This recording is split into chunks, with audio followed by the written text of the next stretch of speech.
Hey, good afternoon, everybody. Let me ping the Discord for once. How do I find the link for this?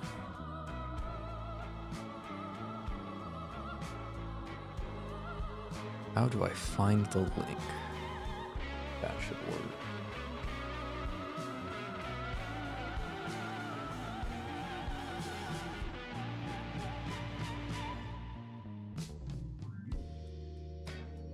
Arknights Variety.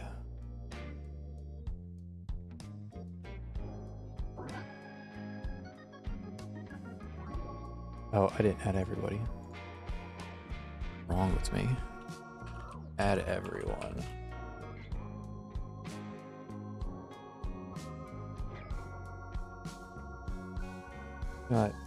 Edit message. Copy the whole post. Delete the whole post. And let's just make it right the first time. Add everyone, Arknights Variety. There we go. There we go. Send now. Okay, everybody got pinged. Cool. Hello, hello. I can't read your name. I'm sorry. Not even gonna try. It's a new script for me. Hey, Edgy.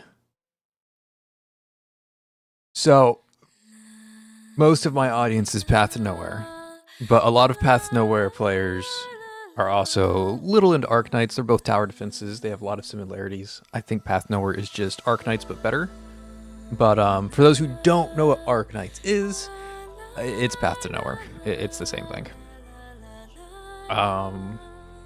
So there's a new anniversary banner with...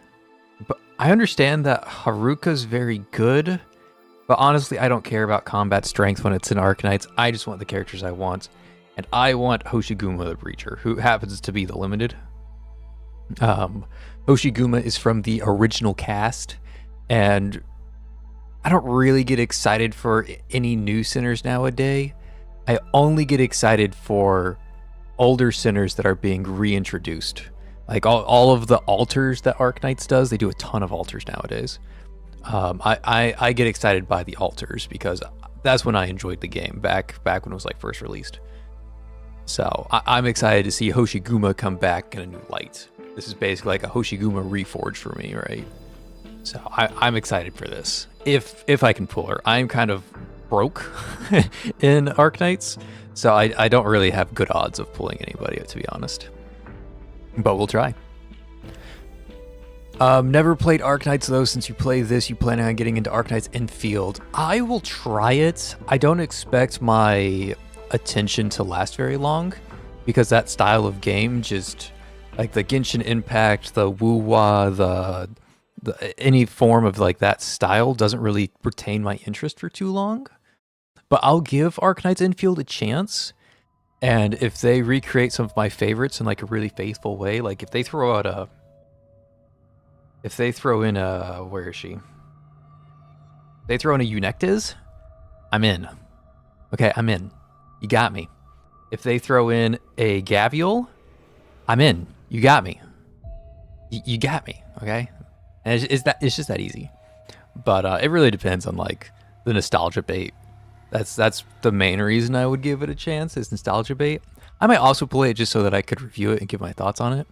Because like I'm really hypercritical of Arknights, and I wonder if I would be super hypercritical of Infield as well. So, who knows? I'm not going to do the pools just yet. I'm going to let more people roll in. But this is regular Hoshiguma. So this is before her alter. She, again, the new one is basically Hoshiguma Reforged. And she just got a new, like, personal mission.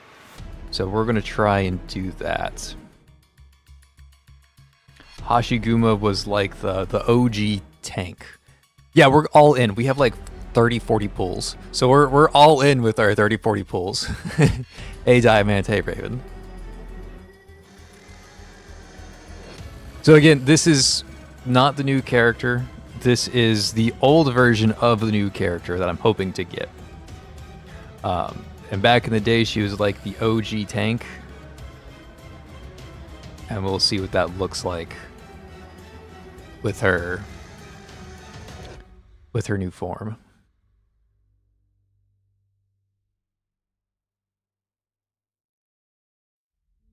Yeah. Hashiguma alter today. And I lost this mission. No, I don't wonder where I'm supposed to stand for that. Was I supposed to just use my cutter earlier? Probably. These paradox missions are so weird because they like try to show off a very specific part of the character's kit. It's kind of like a suspect pursuit, except like they want you to do it at a very specific time for a very specific reason. And usually that doesn't really make sense. Like, right, I would want to put Hoshiguma... You can't see my finger clicks. I would want to put Hoshiguma right here so she could block everything on the crisscross. But I'm not allowed to do that because they want to show off that Hoshiguma can punch things too. Yeah, Arknights might be generous. But the lack of, like a pity guarantee, like they have the pity system, sure. But if I can get like 5 off banners in a row in Arknights, and that feels awful. I don't care who you are. If you get 5 off banners in a row, it feels awful. I had a friend who was trying to pull Neural Alter when she first released, and she spent 300 pulls without a single Neural on the Neural banner. And it was just like, oh my god, like how is that a thing? 300 pulls deep, not a single rate up. Yeah, Arknights does a lot of advertising. A lot of advertising. And that's why they're so much bigger than Path to Nowhere, right? So it doesn't surprise me that I put the Arknights tag, because like I have to choose what game I'm streaming, right? So I said I'm streaming Arknights. So it makes sense that Arknights is like, ooh, Arknights viewers want to watch Arknights ads. But yeah, they spam ads like crazy. They've got a massive budget over there. Anyways, that's what old Hashiguma does. She kind of just stands there and punches things. And new Hashiguma kind of does the same thing. I'm not entirely sure what she does, but I know she's like kind of immortal and stands still. Okay, the Path Nowhere release ads were pretty bad. They were pretty bad. Pretty bad. Okay, so we're going to do the pools. Unlike Path to Nowhere, these aren't like separate banners. This is like both of these rate ups are on the same banner. So I can't really choose which one I'm going for. But, you know, we're hoping that we get Hashiguma with our like 40 pools. So here we go. I should put this playlist on shuffle. Okay, there we go. Nice. Cool little 3-star. All right, now we go into the free 10 pool.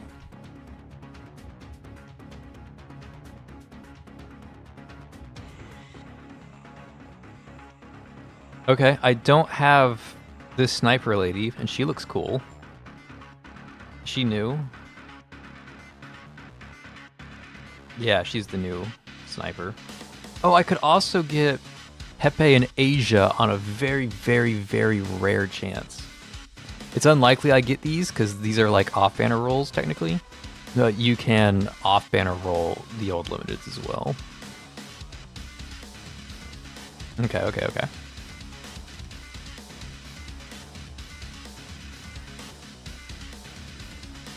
Oh. More nothings. Oh, we got a lot of 5 stars. And by a lot, I mean 2. Okay. All right, now Hashiguma right here.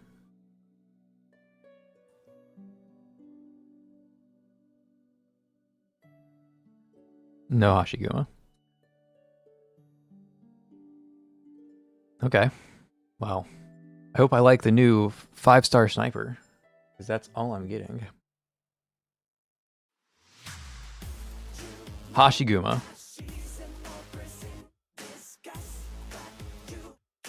No Hashiguma. Okay, my last 10 pull. These are poverty pulls. Give me a Hashiguma. Okay. Okay. Yeah, we're still on PTN music. Yeah, I'm not playing no Arknights music. There's actually some good Arknights music. I just don't know if they would copyright strike me, honestly. So I don't play the Arknights music.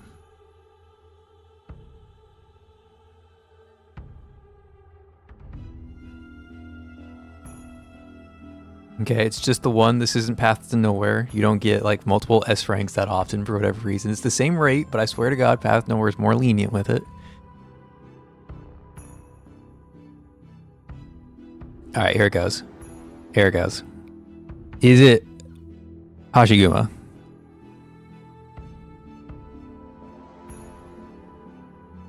Dorothy? Get the fuck out of here. This is the worst game I've ever played. This is the worst game I ever played. I have gotten Dorothy off banner so many damn times. And I think by so many damn times, I mean twice. Yeah. We got her off banner twice now. Get out of here. Nobody wants to see you. PTN would have given me a triple S rank by now. You're not wrong.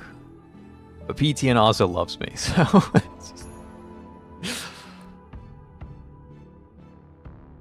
Let's try to make a big deal out of PTN's pulls yesterday, and it's just 110 pull and was done. Okay, are there any pulls that I can like scrounge up? I mean, kind of. Let's buy these.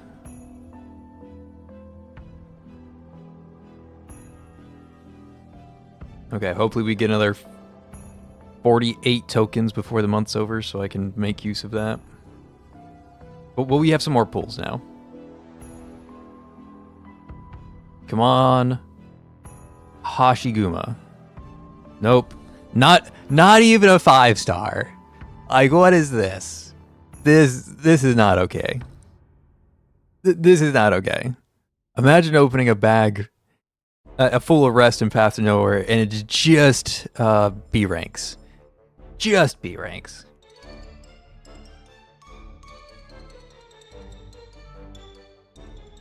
Okay. I've got one more of these apparently. Even though I'm dipping into my primes now.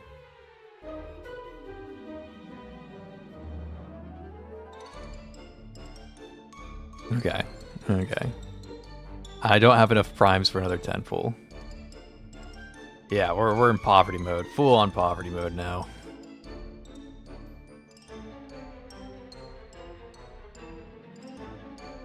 Okay, is there any other way that I can get pools easily? I'm not spending money on this game. I'm not doing it. Is there any other way I can get pools easily? Or I've already burnt through everything. I'm not sure if I'm, to be honest.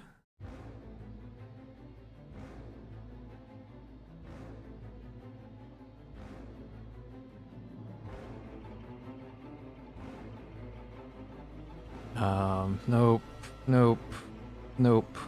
Summon Nuker, sure.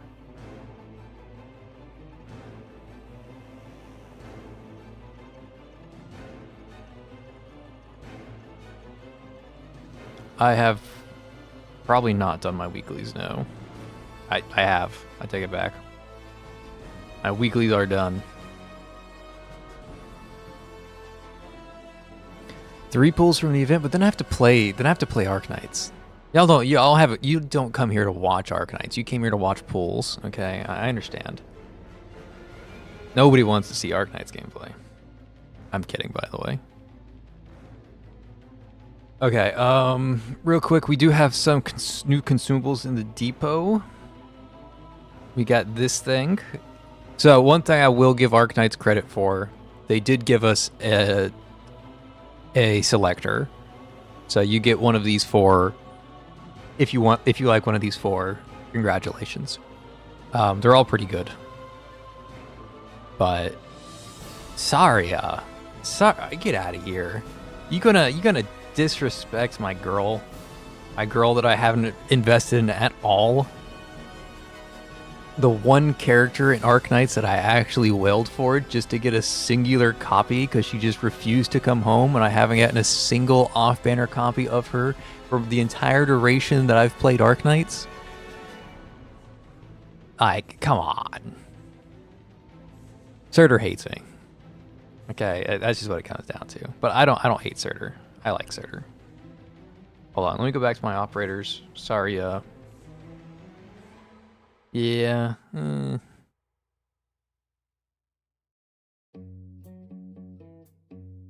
sorry it's from the original.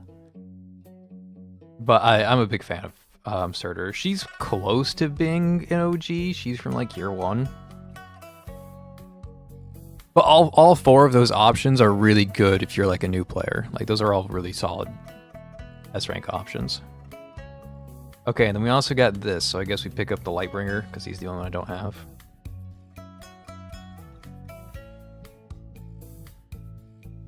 Okay, and then I can pick an outfit.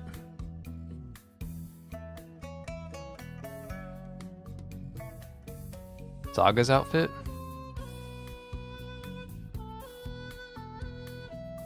Saga's outfit's kind of cute. Okay, let's go through all the outfits one by one. Oh, there's owned and not owned mixed in here. Ugh. Oh, this is awful. Get me out of here.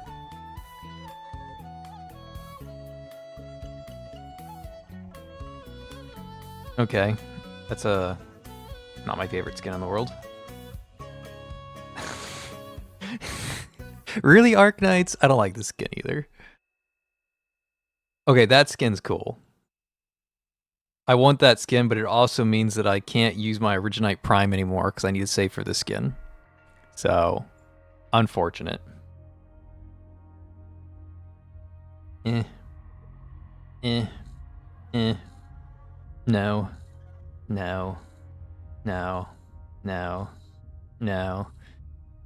Kinda cool, but same time, no. I like Weedy, though. But the skin's bad. No. Nah. No way. No, they ruined my girl. Gaviel's my girl, and they ruined her with this skin. Oh my god.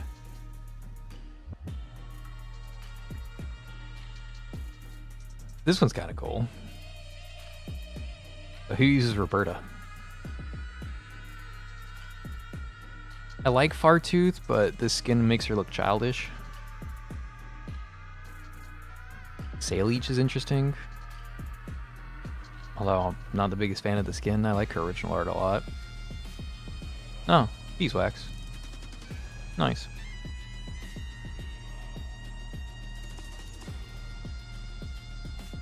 Yeah, I'm not going to go any further down the skin rabbit hole. I think I just grabbed the Saga one. Saga's is pretty cool. But we can save that for later. Oh, real quick. I gotta use all of... I have enough now. I have to use all of my pulls to get the skin instead. There we go. We've got Chin. Water gun Chin with an actual water gun again.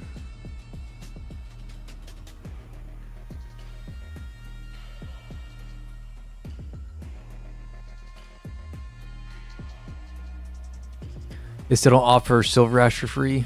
Yeah, I'm not sure. And like, Silver Ash isn't even good anymore. That's the crazy thing. Silver Ash is bad now. Although I've never leveled him. Why would you use Silver Ash when you have Milnar? LOL.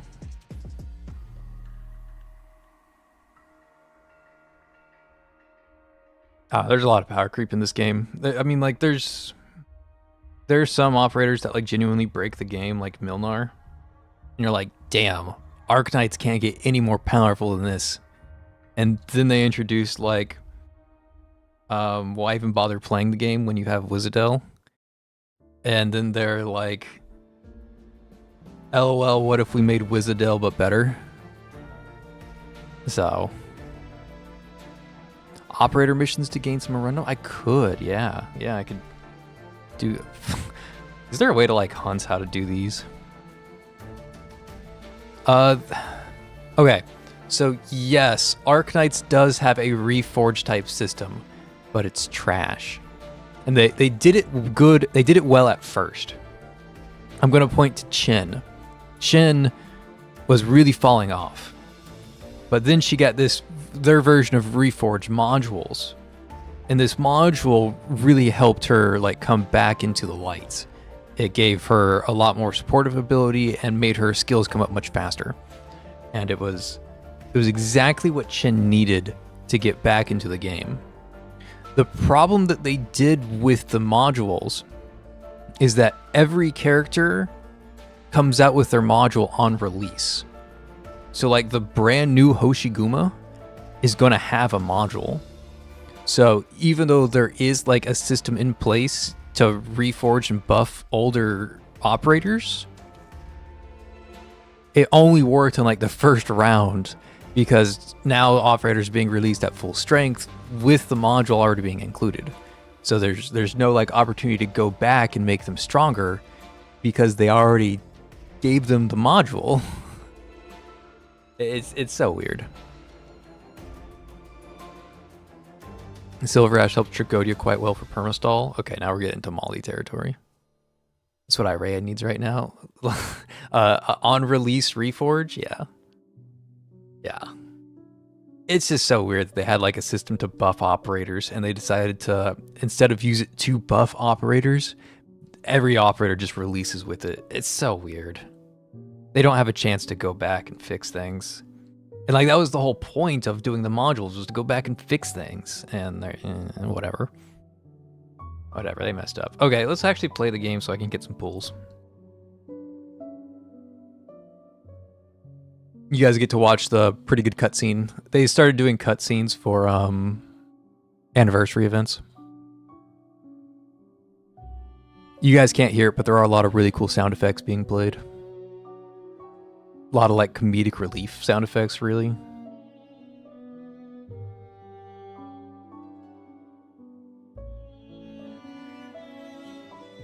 I should switch the song to something happier because this is a happy moment. By happy, I mean combat filled.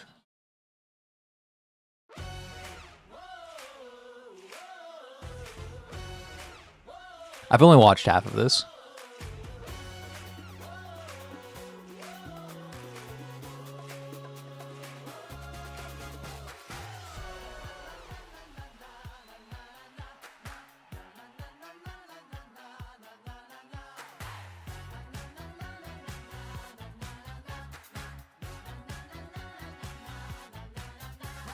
It's really hard to watch this cutscene after not getting the character. I'll be honest. It like stings. They're like rubbing it in. They're trying to extract the credit card from my wallet right now. But no, I'm not paying in Arknights. I used to do like the monthly pass and stuff in Arknights. And I do the monthly pass and the surveillance order in Path to Nowhere.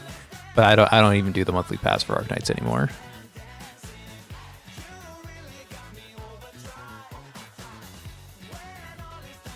Yeah, she's definitely badass. Honestly, I don't even know if she's good or not. Like I don't know shit about her gameplay.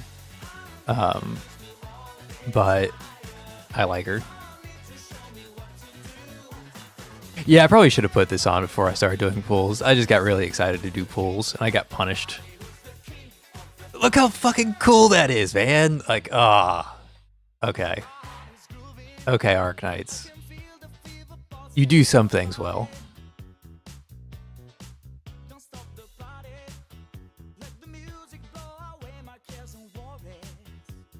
They do still have a way to buff old operators by giving them new modules that are stronger than their old ones, but rarely they do that. Yeah, I see your point.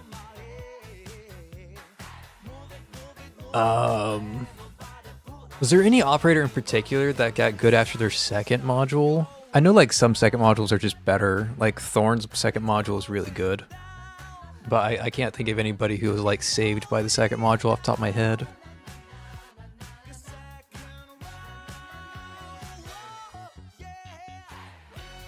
Okay, that was a cool cutscene. Okay, you guys ready to see how you read Arknight's story? Arknight's story is so dense and verbose and long that, first of all, you should hit the skip button and just read this.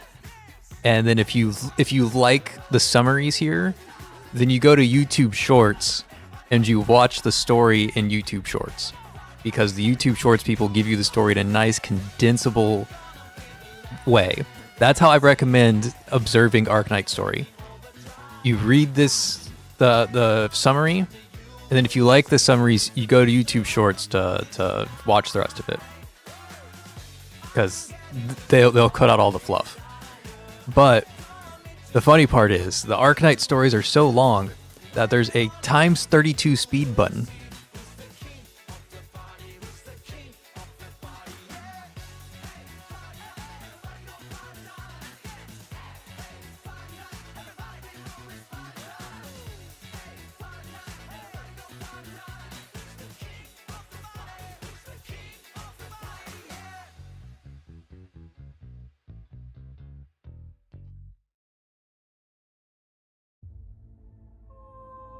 You know, I was gonna wait to say anything until after the scene was over, but it's still going.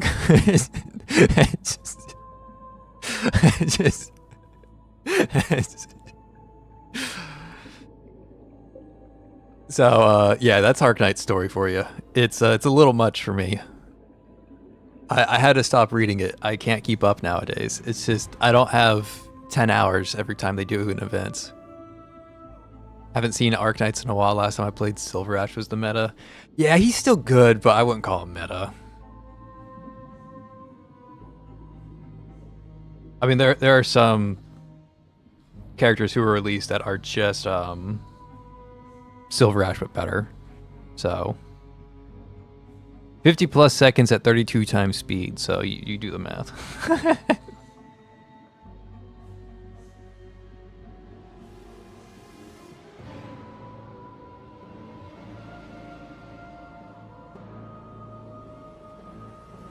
I'll be honest, I haven't been reading any of the mechanics, but you shoot out balls, and then you block those balls. And now it's luck sack time. What the fuck is this event? Look, Doctor, we have enough favor now. It's luck sack time. Yeah, it's up now. It's up now. I did my pulls, the 50 pulls that I had. And I got a Dorothy. So, you know, we're not doing the hottest right now. I'll be honest, I'm not reading. I'm just playing. I'll figure it out later. I can still obtain favor during luck sack time. Wow.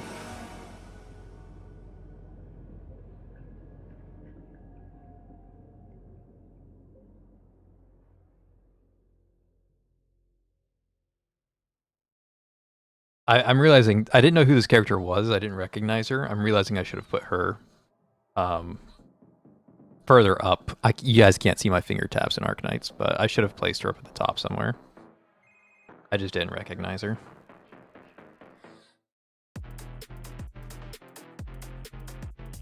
Okay, so I like the idea of this event where they realize that like cheap operators are the way to go. And the mechanic of this is that you can get expensive operators for free. Like that's a cool mechanic. Arknights has run out of ideas when it comes to mechanics. And usually the mechanics are awful, but this mechanic seems interesting and I hope they play around it well. So I'll give them credit that this at least is a cool mechanic. Even though it's called luck sack, that's awful.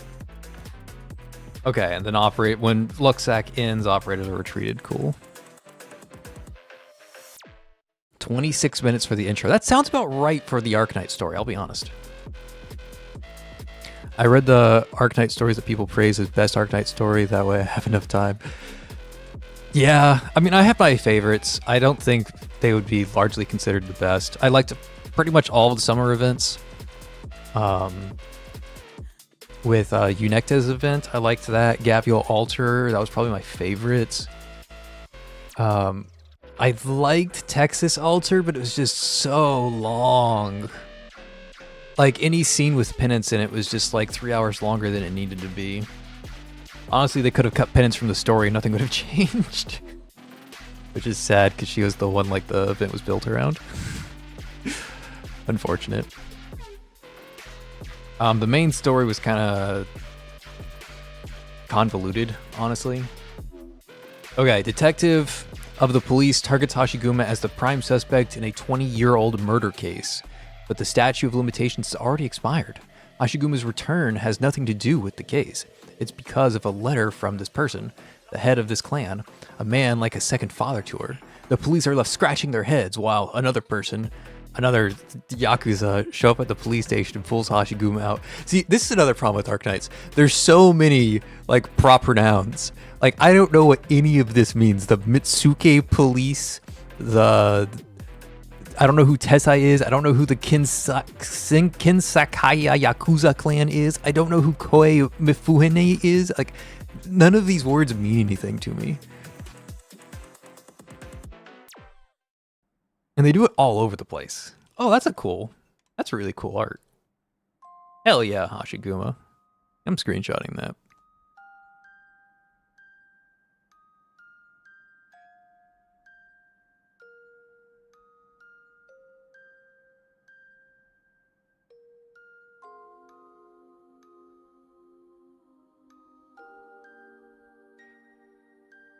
It's so long. This is a flashback. Why did the flashback have like 30 lines of dialogue?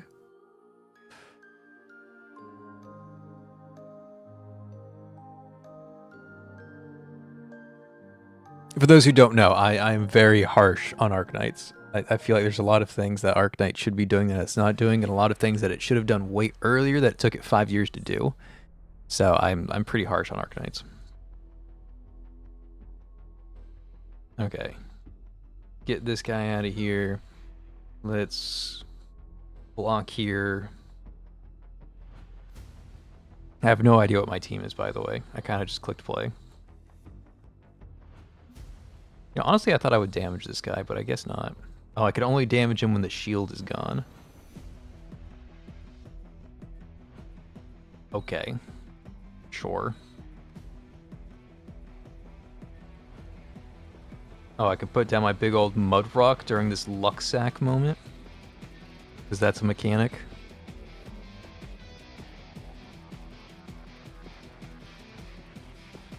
Bro, I can't keep up. Things are just popping up all over the screen.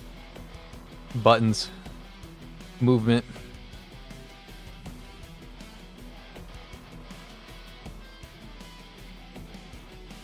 Vanguards.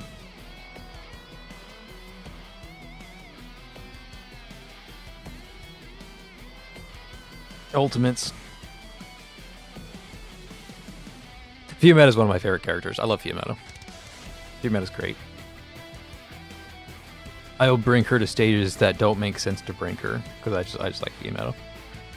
Although I think my new favorite is I don't know how to say her name. Is Lumen or whatever it is. I think she's my new favorite character. I really like her design. The wheelchair is a little weird, but she makes up for it in other ways. I remember that the reason I dropped Arknights back in the day was due to the fact that I had to sit there grinding through the stage autoing. Have they added hard sweep similar to PTN since then? No, but yes.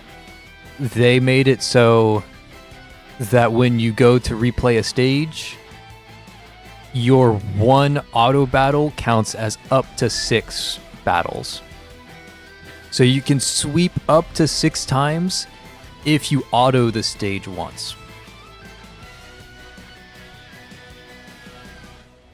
Right before Hashiguma's eyes, Mifune takes a life as if it's nothing. And then something about a TV show.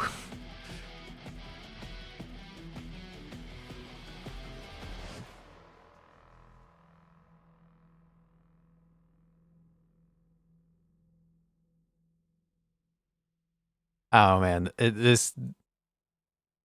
telling you, if you want to enjoy the story, go watch somebody make like a story recap, because that's the way you enjoy it. This stuff is too long. I was critical about the Hilda event because it was too long, but this is crazy. Hey, Silver, how's it going? It has been a while. You been busy? You finally catch one, and it's an Arknight stream. So I know you're looking forward to Arknight streams. I think I'm offending some Arknights players. I think I'm shit-talking the story too much, and some Arknights people are getting upset, but that's okay. Not if you did it the right way. Oh, yes, you do still have a chance to lose the auto battle if the auto battle messes up. Yeah. Yeah. And I'm not going to sit here and tell you that, like, you should have played better or anything. No, that, like, you cleared it. Auto battle should be able to re-clear it. I don't know why it fucks up, but yeah, it fucks up. The Hilda event was so long, I can only play 2 hours a day, but God, it was so good. It was really, really good. But like you said, it was long. And I think they could have cut like 33% of the story without really losing much. Like, there is... As good as the story was, there was fluff that could have been cut off. And I wish I saw them like remove the unnecessary bits of the story to make it more dense, make it more enriching. Like, it doesn't matter if you have like 3 hours of good story, but you put 3 hours of good story in like 40 hours of content. I don't care. Like, I'm not going to sit through the 37 hours of downtime to get to your 3 hours of goodness. So if you have a good story, you need to be able to tell it while it's still good. You can't make it too long. And Hilda's event was bordering on making it too long. I'm not really sure why they decided to make a longer event by cutting out her Intero. Is that what happened? I mean, that would make sense, right? Because she didn't get an interrogation. And I don't think she's ever getting one. So yeah, I could see it. Like, it was so long because they had, like, one thing that made it long was all the branching paths, and they had to create, like, multiple endings. And, like, instead of just saying, you did option A, here's what happened, they had to be like, oh, you could have chose option B, and here's the string of things that happened if you chose option B. Like, that adds time to the story. But I guess also, yeah, like, putting on interrogation consequences at the end gives you like a day 4 of the events. That makes sense. Sounds like One Piece. Yeah, that's a great way to say it with One Piece, right? Because One Piece is good, but who has the time to sit and watch 1,000 episodes? Come on, One Piece.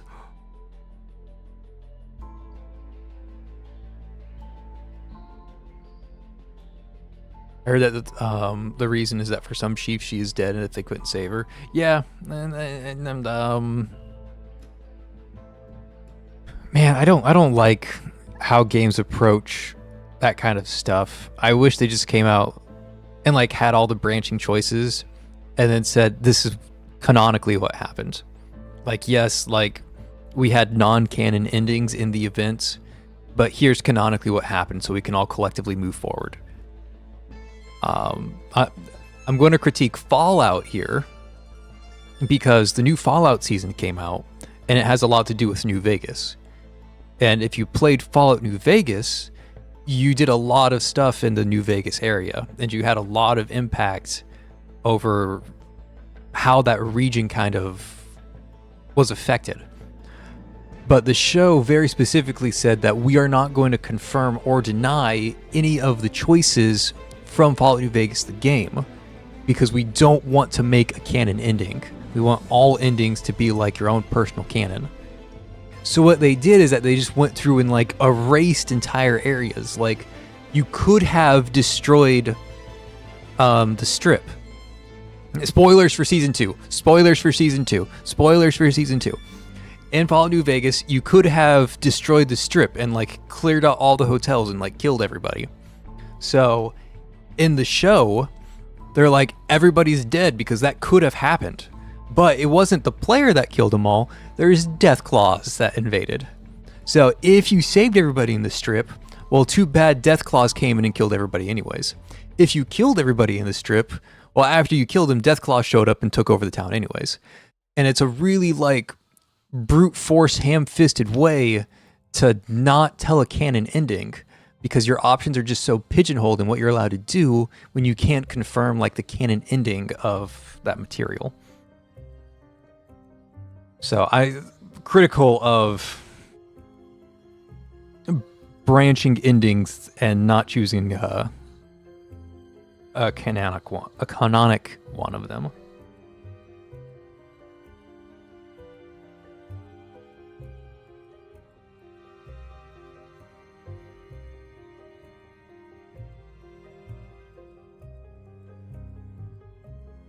This guy's just doing backflips over here. That was kind of crazy. I wish I had that much fun doing backflips.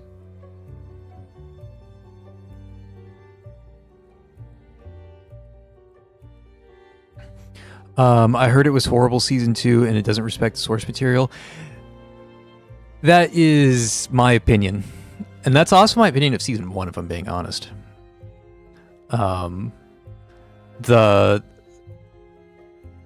Because like season 1 destroyed Shady Sands. So anybody who played Fallout 2, it's just like, what, you destroyed Shady Sands? Why? Why did Shady Sands need to go? That's like the most iconic location in Fallout. And then people who played New Vegas is like, what, you destroyed Novak? Why did you destroy this motel town? What's happening? And then you get to the Strip and you're like, you destroyed the Strip? Like, what's going on? These are all the like iconic locations that we want to know more about. And instead of telling us more about them, you just said, haha, they don't exist anymore. And it's just like, what the fuck? Like, don't get me wrong, the Fallout show is a good TV show, but it's really annoying to see them just like destroy fan favorite locations. Like, I couldn't imagine if they made like a Path to Nowhere TV show. And the Path to Nowhere TV show is really good, and it's really accurate to like Mania and Sinners and all of this stuff. But in the show, they're just like, oh, by the way, the MBCC was destroyed and Chief is dead because we don't know how to work them into the story. And you're just like, wait, what the fuck? Like, yeah, it's a good show, but why'd you destroy the MBCC? Why is the Chief gone? Like, what happened? And that's what they're doing in Fallout. Like, the story is good, but I'm just like really disappointed in how they're going about doing it. Okay, so this guy's a shield, and like I need to let him get hit by a ball. Yeah. And now I can kill him, okay. NCR located at Shady Sands, right? I don't have the biggest knowledge of Fallout 2, but yes, it was a NCR headquarters kind of thing. And they eventually relocated and had like NCR headquarters inside the Strip, but they also destroyed the Strip. So, you know. You know.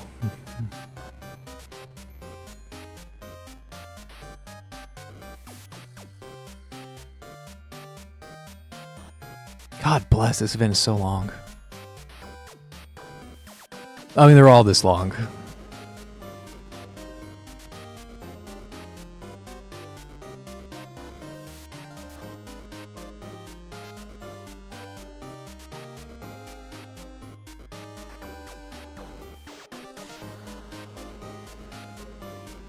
And like the payoff for reading these Arknight stories is not very good.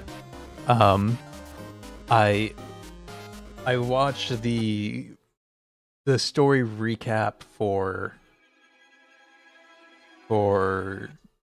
Tragodia, the new Phantom, and it was like, hey, there's this theater, and somebody in the theater is a serial killer, and we have to stop them.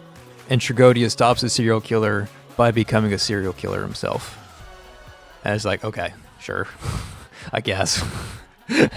I guess that's what happened. I don't know, man.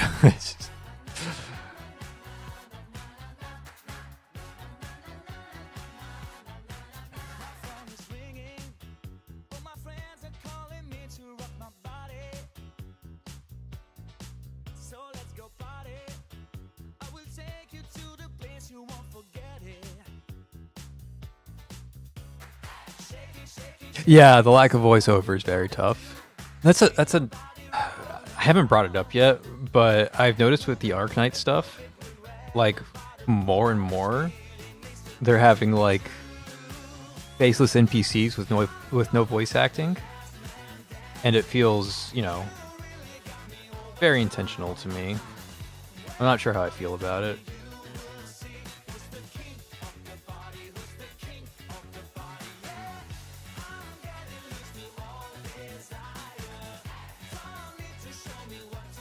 Professionals call it cringe twist. There you go. Cringe twist. I like that. I've never heard of that before, but yeah, it fits. The shoe fits.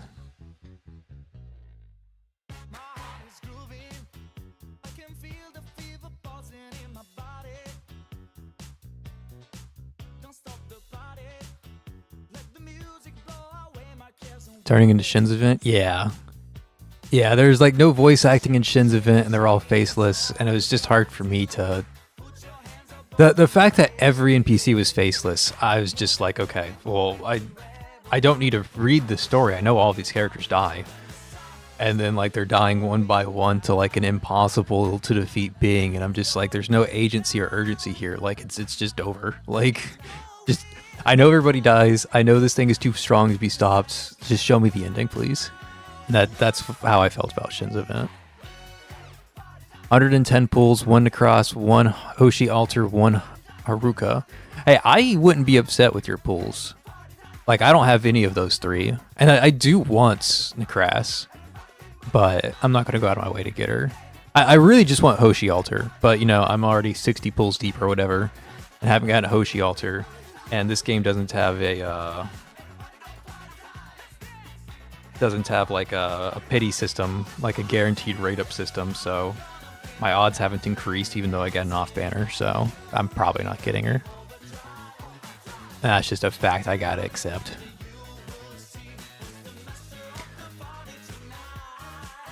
Even more surprising that Arknight seems to be doing really well. They could probably afford it. A lot of money went into infield now. True infield looks like a huge gambit. Hope it pays out for him. The gacha is standard Genshin gacha, while the gameplay seems to be a bit simple. Yeah, I agree. That whole genre looks overly simplified to me, and also like, I want to say really greedy, but at the same time, like doing 3D models and like an open world, like that's just a lot of... That's a big... Path Nowhere saves a lot of money because they have really simple in-game models, and they just have to work with like art pieces. They don't have to do very detailed graphical models, and that's an expensive thing to produce. So I get it from that angle, but at the same time, like, yeah, those games are like egregiously greedy. So...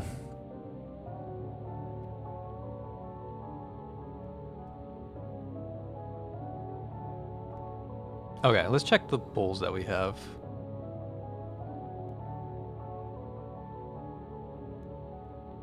We got 2 pulls.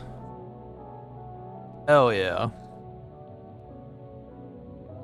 How many do I need? A lot more.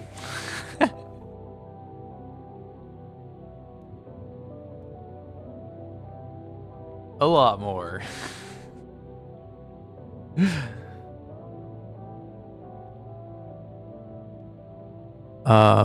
You can have one of my 3 Hoshis. I got them before Haruka. Dude, I wish. Please give me a Hoshi.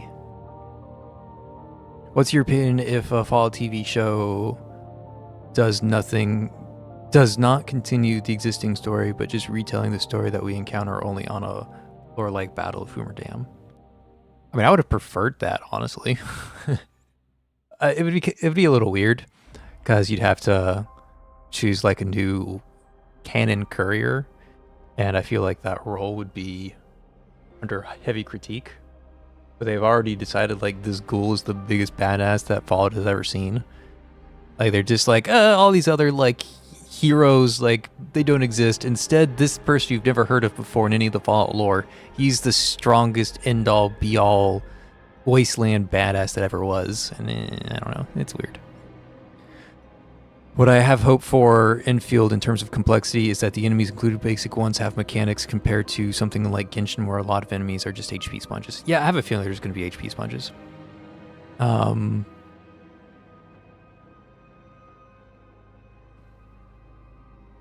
Yeah, I don't know. I think those games are very difficult to add complexity into.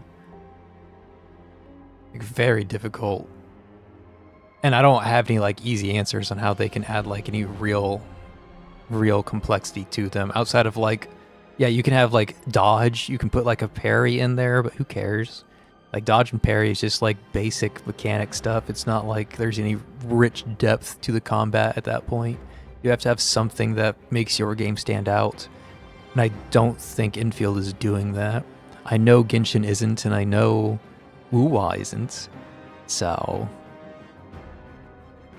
I guess there's ZZZ. People like ZZZ. I don't know anything about ZZZ. But people say they like it. So that's up to them.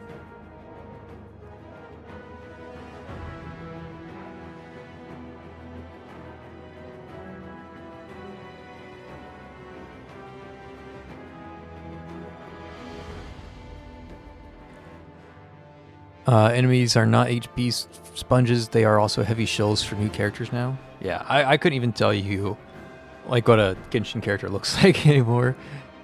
I know like Jean and Diluc. I think those are the only two Genshin characters I know. If Genshin gave me Jean in like the 30 pulls that I spent in Genshin before I quit, I maybe would have actually played Genshin. But I got 30 pulls deep with no Jean, and I was like, yep, that's all I have the patience for. It's over now.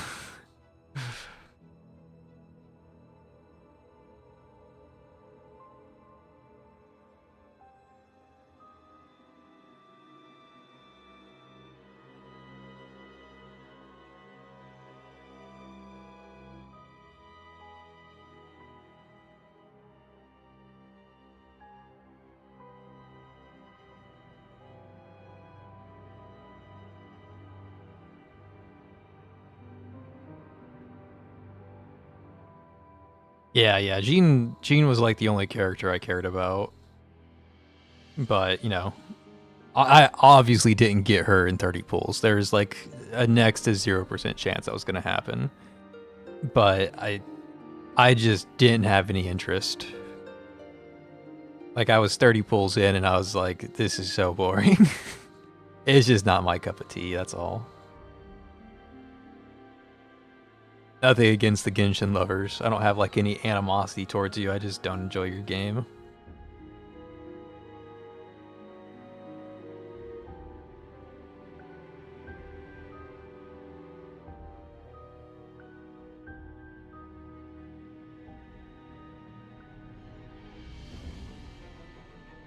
Most of the regular AAA games do the same. Yeah, it's really upsetting to see the like gacha norm be less than 1% nowadays. But that's just what happens when the price of production is so high with the like really graphical 3D models.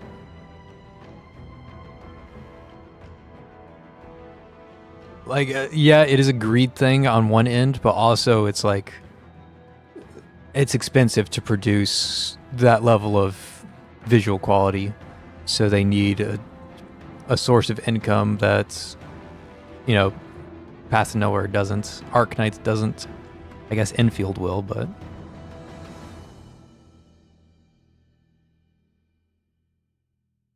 Realize that most of Mitsuke's Kaiden are nothing more than Mifune's machinations, leading them bitterly delusioned. But before they can even think about what to do next, Mifune's ninjas strike, spiriting Morochi away. Like, who are these people?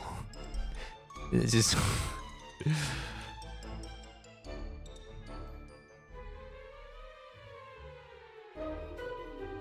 I feel like so far the story, like, it's been hours of story that we've skipped so far. Like, legitimately like 4 hours of story, if not more, that we've skipped so far. And so far the only thing they've covered are things that were already in the cinematic that we watched. I haven't learned any new information.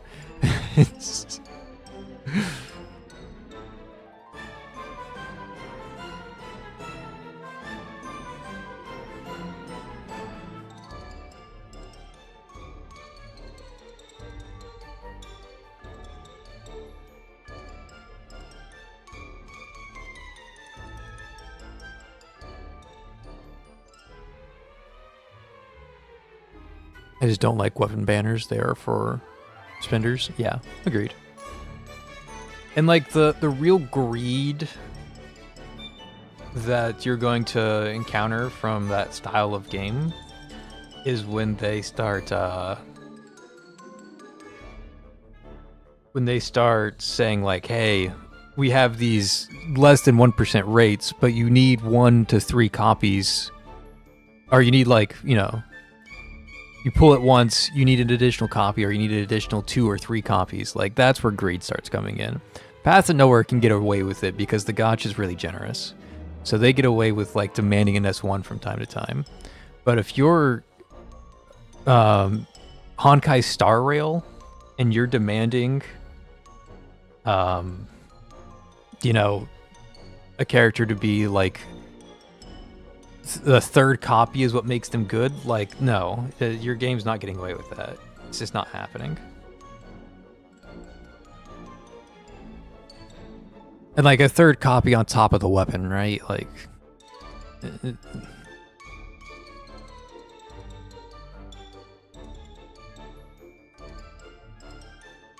I feel like I'm getting the same 5 songs over and over again. I know my YouTube shuffle does that, but let me pick like this and turn shuffle off.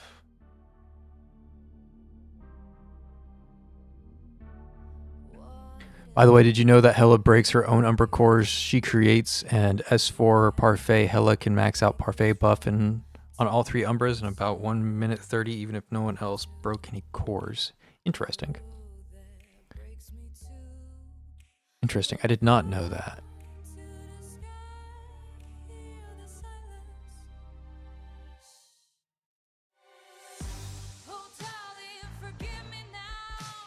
I'll be honest, I don't really use Hella, like, ever. I'm not really a fan of her playstyle, and I don't know, it's just so awkward to buff her. Like, I know you can use her in Umbra Core with Parfait and stuff, but I find it really awkward. And I don't enjoy playing around her that much.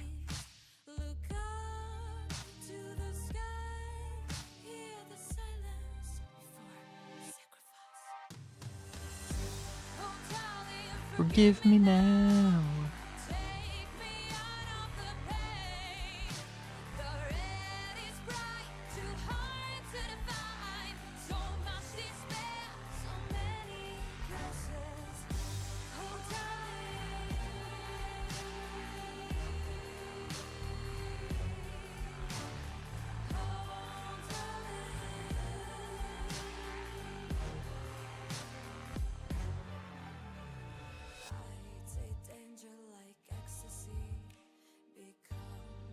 Okay, so you're blocking traffic now.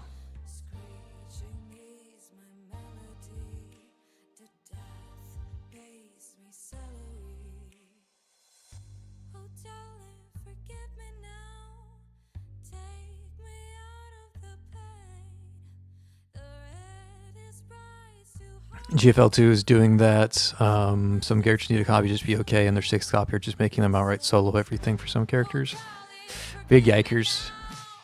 I've played a lot of Girls Frontline games, but never like the original Girls Frontline. I'm thinking like NeuroCloud. I really enjoyed NeuroCloud, but I had to drop it because the gacha was just atrocious. But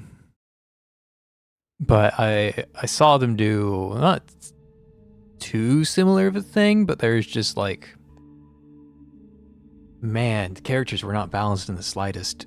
You'd have one character that come out and they just like soloed the game, and then you have another character come out that was just worse than like B ranks. It's like, what is going on? I like strong duplicates and gachas because it means you can spend less than normal to get a copy of a character for collection purposes. Okay, I get what you're coming from. If the game is designed to be like that, I could see that. Like, if you're doing it collection, you can get 6 characters. If you're doing it for meta, you can just get that 1 character to ignore the other 5 because they're not meta. That makes sense.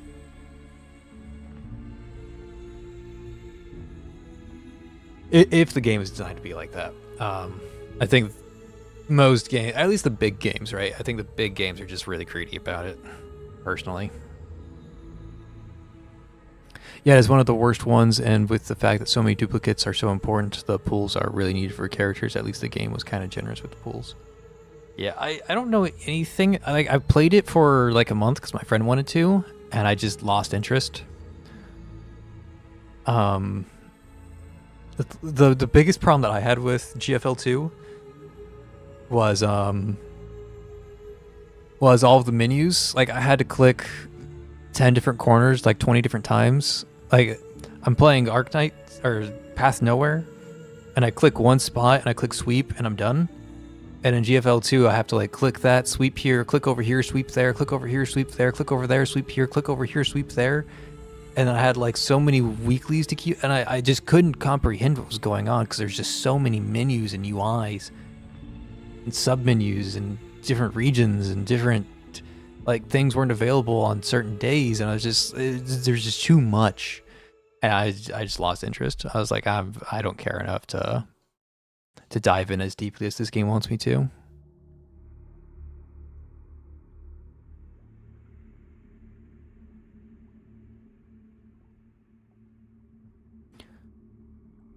Really unlucky with pulls in that game. Always max pity. Yeah, it's a system. Not a good system, but it's a system.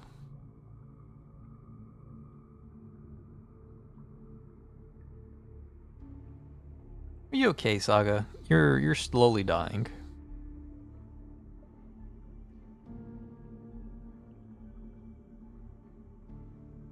Saga, you are not okay. I'm pretty sure that I just put this and this down and like the game's won. Wish I had like a ×5 speed. GFL2 power level or level design and the gameplay kit of character felt poor to me. So leveling RC sweeps are allowed only if you have the battle pass. Imagine that. Sweeps are only allowed if you have the battle pass.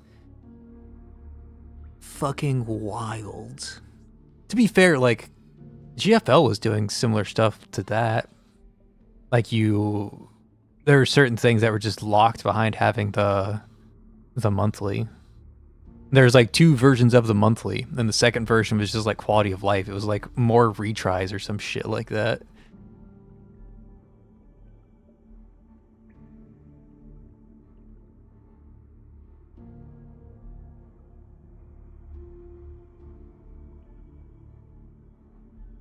Didn't enjoy going through the stages. Yeah, I mean, there's that too. Like, if you have an XCOM system, you really need to have like really cool creative level design to make it tactically engaging. And if you're not making it tactically engaging, then like, what, you're just like having 5 shotgunners run around like trying to flank people. I don't know what the meta in that game is, but that's what I imagine it's going to turn into over time. Sorry, you had to see me fix my screen there for a second.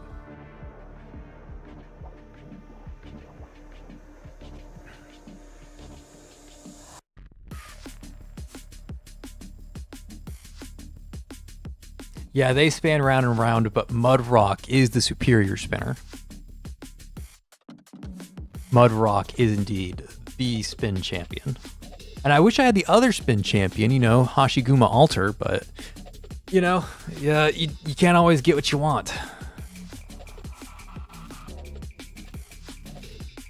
Okay, this is like the one bad Cabernet song. Mainly because it's not even a Cabernet song, it's a Lamia song from the same event.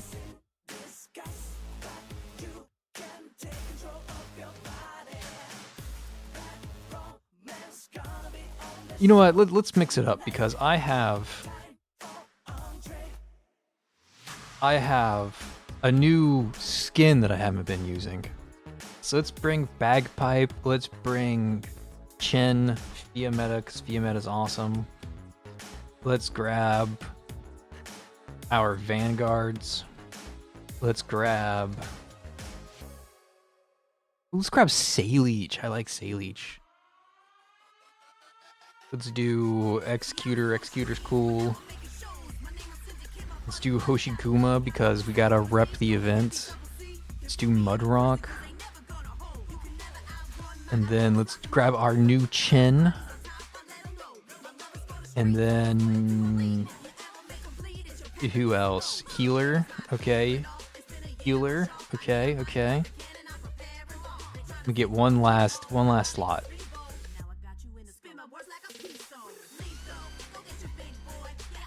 Any requests? Any like request of people to bring?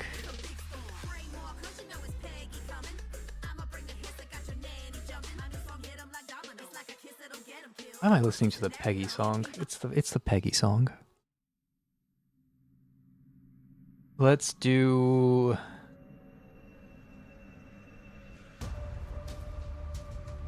Male Knights challenge run? Okay, you're taking the fun out of Arknights now.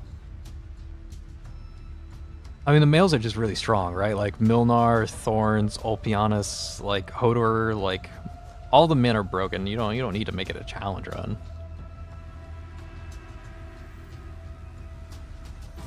Dark Eclipse gameplay, or Dark Heresy gameplay? I have not. We're talking about the Owlcat game, just so I'm on the same page. Oh, Lumen, of course. We always bring Lumen. I'm excited about, if we're talking about the Owlcat game, then I'm excited about Dark Heresy.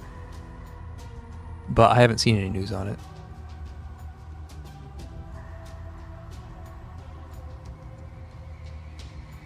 Fireworks show, occasional blah blah blah blah blah blah blah. Yeah, I don't care. Story doesn't matter. Unfortunately.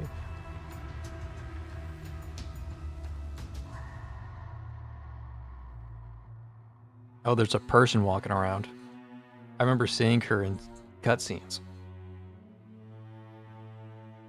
Now she's been hit with a stick. Now she's being stabbed by Chin.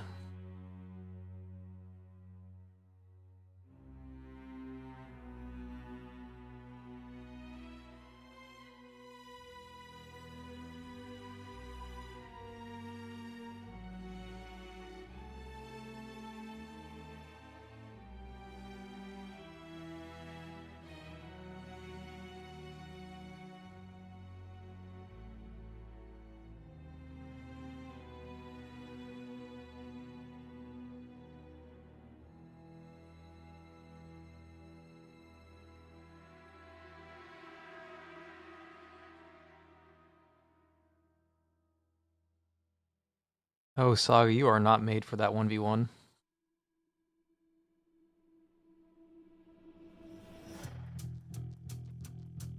It's okay, Chin's helping you. Oh, speaking of Chin, I can put the new Chin skin down. Why does it have such a big bag?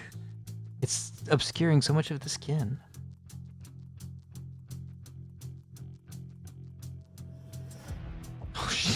Chin got deleted. Oh, because I lost. I was no longer in Luxac, which is a mechanic name, by the way. I didn't just make that up. The mechanic is called Luxac.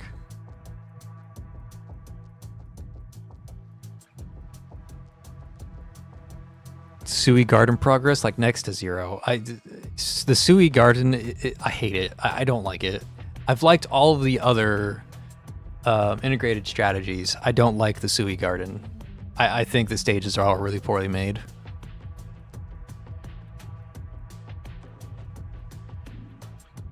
And I think the other integrated strategies have failed in other ways.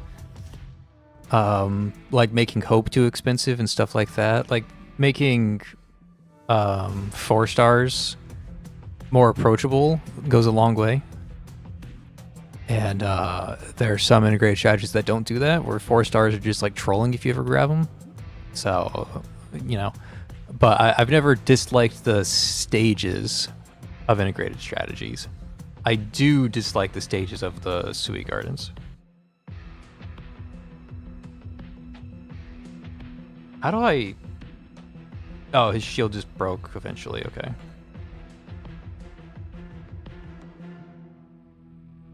Any gacha you've played outside of PT and Arknights? Nothing that I've played like long term. Like maybe a couple months here, maybe a couple months there. Blue Archive, I was doing like the platinum raids and like #1 PvP and all that kind of crap in Blue Archive. I left that because questionable content. Also bad gacha, but questionable content. And what else? Like I play a little bit of Star Rail, like once a month I'll log into Star Rail. I tried a bunch of games like Genshin. I put 2 hours into Genshin. Play a little bit of Neural Cloud before I dropped that.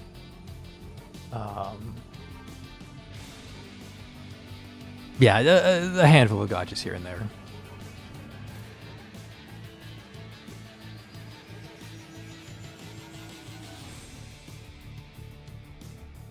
It's because most of the stages are made with Radiant in mind. She is a must in IS6 and can solo most of the stages. Yeah, I haven't looked into her kit at all. She's the freebie? Yeah. Yeah, I haven't even looked at her. I have zero clue what she does.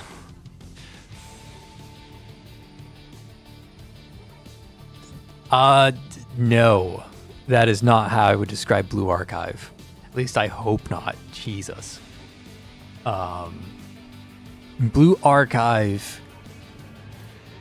Okay, first of all, the music in Blue Archive is the best I've ever heard in a gacha. Blue Archive music, it's hard. But for me, it was just like a cute, laid back, like very low thinking game. And it was just something that I could like click around on. The problem that I had with it was that it was depicting underage people in very questionable ways. And I was like, I'm out of here. Nope, I ain't touching this. I ain't touching it.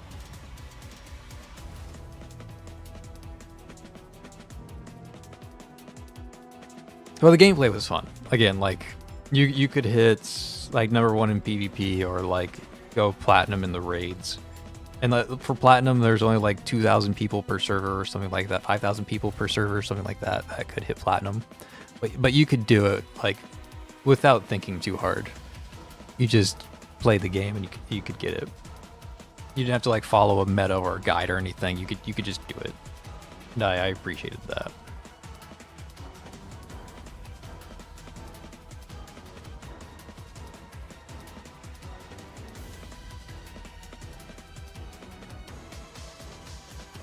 Yeah, it's certainly a genre. I didn't know what I was signed up for until a little bit in. Module blocks. I need module blocks. I'm sure I need everything else in this store too. But as far as the Sui Gardens go, we're Sui Gardens. I don't care about what I'm currently exploring.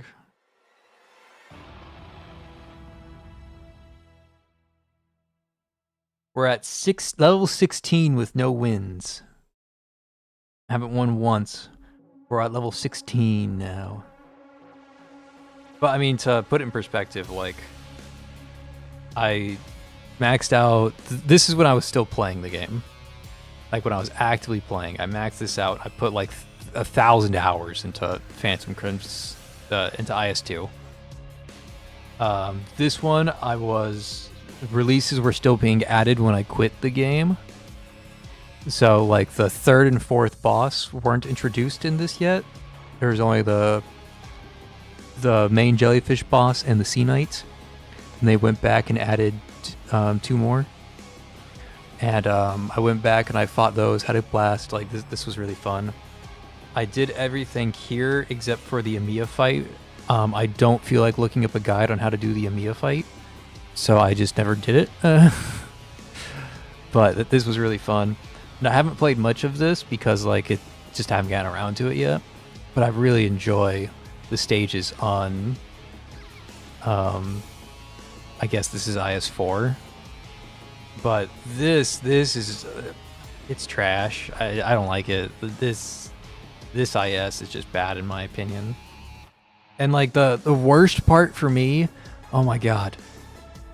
I'm trying to just play a stage, right? Like I'm trying to just mindlessly play an Arknight stage.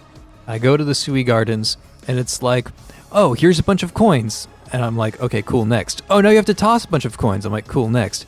Oh, here's another pop-up screen that you don't need. Okay, next. Here's another pop-up screen you don't need. Okay, next. Would you like to play the battle? Yes. And then I play the battle and the same thing happens. There's like 6 pop-ups for every bit of gameplay. It's just like, this happened and this happened and this happened and this happened. It's like, I don't care. I want to play the game. Stop showing me stuff. Like, just let me play. But maybe I'm insane for having that opinion.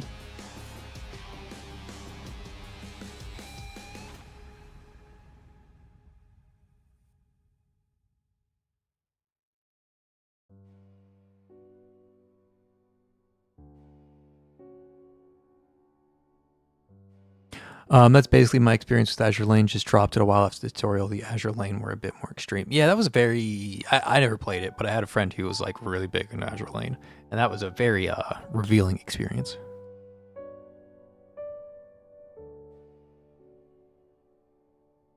Yeah, Blue Archive for the laughy face. Yeah, absolutely.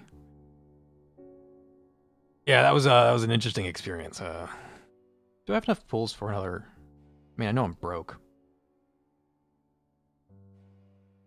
No, I ain't got shit. I need 22 primes, which means I need 6 more, which means I can't get it, because I can only get like 2 more from this event.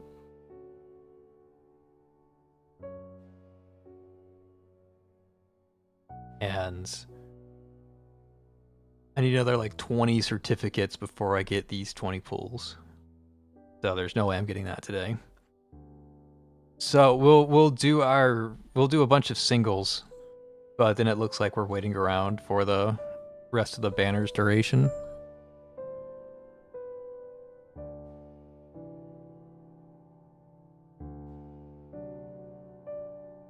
That might be true. I might just not be used to Sui Gardens. And that was my original impression. Like, I stopped playing it after like 3 runs, and I was like, okay, I hate this, but also I just don't understand what's going on, so like, I'll come back to it later and give it a fair shot. And I came back to it later, and I still didn't like it, so I just... but I probably should like sit down and give it a fair chance, but I've got too much other stuff going on.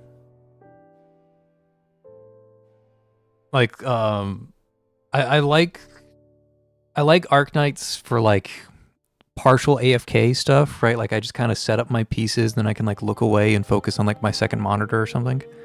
And like my brain gets really ADD, right? My brain gets really like an itch if I'm not doing 2 things at once. Like it's very difficult for me to sit down and focus on 1 thing at a time. And so putting Arknights up and focusing on 2 things is a very nice thing to do. But lately, instead of putting Arknights on like the second monitor, I've been putting RuneScape on the second monitor. So I've had less time for Arknights because I've been playing RuneScape. So you can blame RuneScape.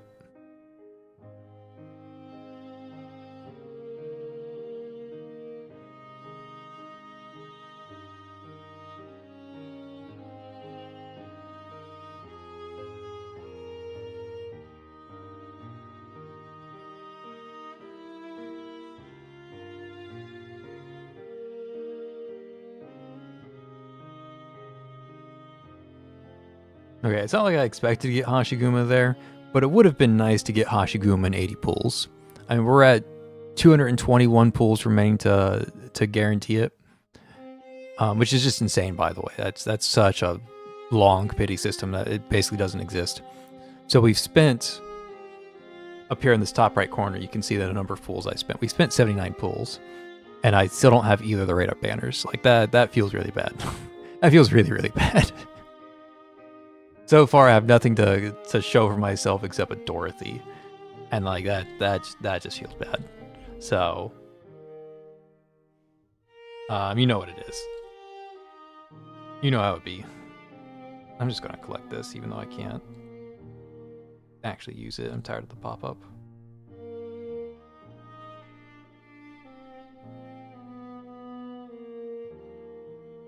The rate is the same as Path to Nowhere, but it doesn't have a pity system. Like, it doesn't have like a guarantee. If you lose the off banner, you can continue losing to the off banner. So, same rate.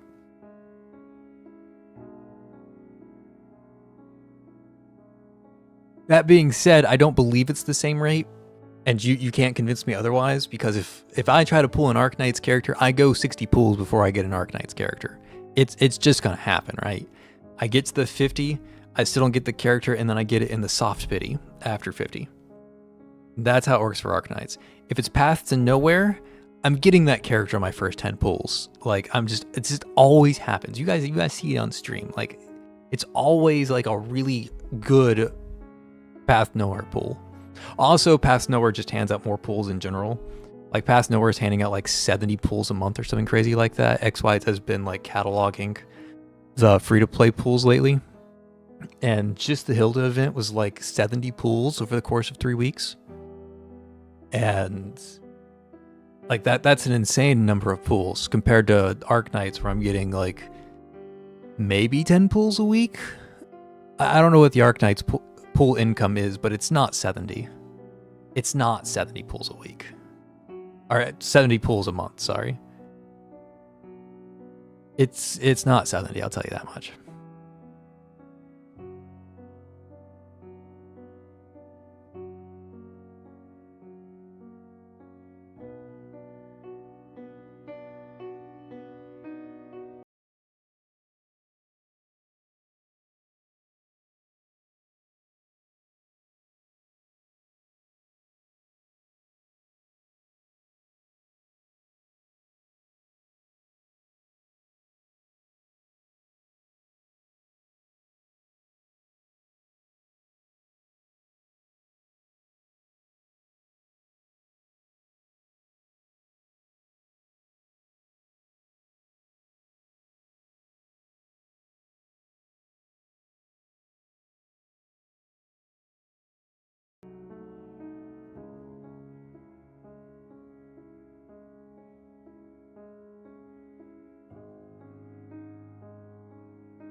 That being said, you're going to hear me bash on Arknights all the time, because I'm very critical of the game.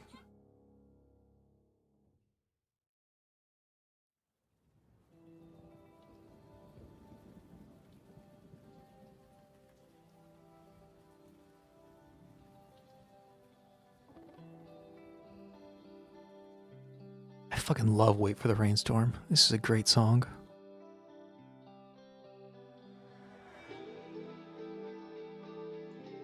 Oh, that's a boss. I probably should have targeted him instead of pointing in the wrong direction, huh? I didn't even see him until I already placed my unit down. You know what? I shouldn't be using Fiametta. I should be using Lim.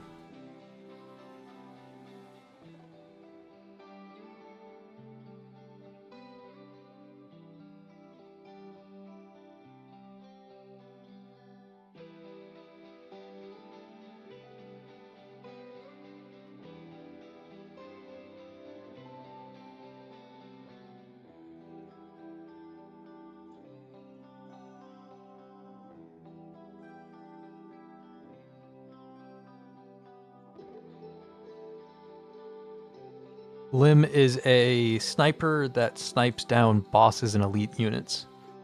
He is like the anti-boss character. And she just killed the boss, or mostly killed the boss, before we had a chance to like interact with anybody, which is cool. I'm a big Lim fan. Snipe. Big Lim fan. I should probably click the mechanic buttons. I don't know what the mechanics do yet. Because I didn't read. It's just balls bounce around and sometimes things happen. Couldn't tell you what the mechanics actually do.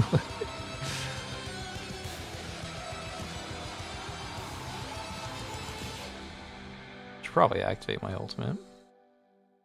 Oh, he died because I didn't activate his ultimate in time.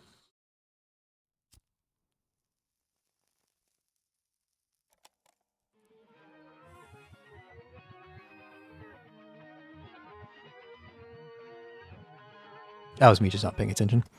I just checked. You get an average of 1.85 pulls a day in Arknight. So like close to 60 for the full month. So we're like at like 50. I don't know what 30 times... Well, 30 times 8 would be 2.4. So, yeah, like 55 pulls, something like that. Oh, the pulls were awful. I've spent 80 pulls. I got one 6-star in this game, S rank Path Nowhere. Got one S rank, and it was an off banner. And there's no like pity system, so even though I got an off banner, there's no guarantee that the next one won't be an off banner. So I'm like 80 pulls deep with nothing to show for myself. So we got Dorothy, which this is the second time I've got Dorothy as an off banner, and I don't care about Dorothy.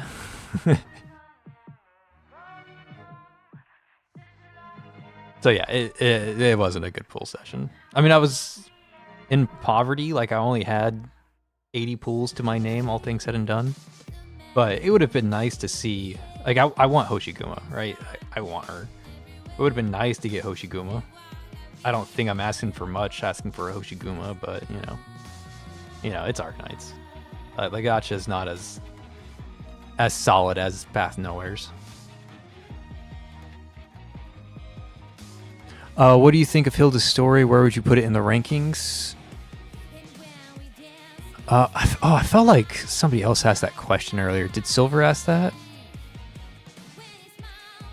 No, I've definitely read that question before. I forgot who asked. Maybe it was you who asked earlier. Yeah, the free daily pulls. Yeah, that's actually what I'm hoping for. The big thing, before I answer the question about the Hilda event, the big thing that I'm waiting for is like daily income to get me more distinction certificates. So, because when I get 17 more of these yellow tokens, I get 20 pulls here. So that'll help. But I need, more daily income before I can grab this. So, actually I can just grab like these and maybe speed it up a little bit. And on my green tokens. Yeah, that's what I was just thinking, the recruitment. Try and get more distinctions. And we get these 2 pools.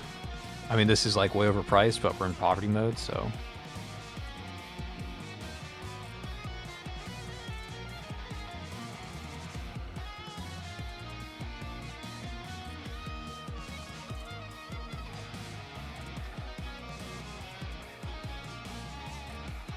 This is the Poverty Arknights.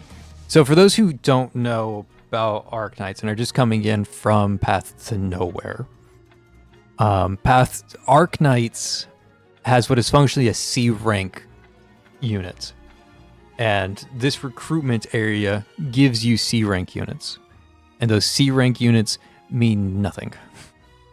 But on certain tags, you can get units that are better than C rank. You can get B, A, and even S rank centers. The S rank is very, very rare. But if you get the B rank, then you actually get some resources to spend in one of the shops. One of the like monthly shops. So I'm just farming these B ranks over and over again, hoping to get currency. But instead of getting B ranks, I'm just getting C ranks. Like, this is a C rank. This is going to be another C rank. And these are all like free pulls, right? Like this isn't costing me anything. There's just a limited number of times I can do it, that's all. But I'm just getting C ranks, which means I'm not progressing anything.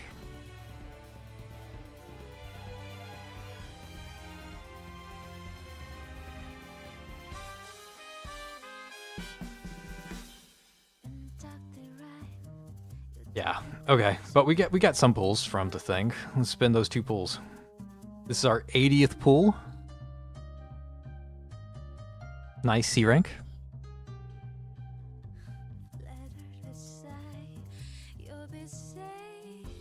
And 81.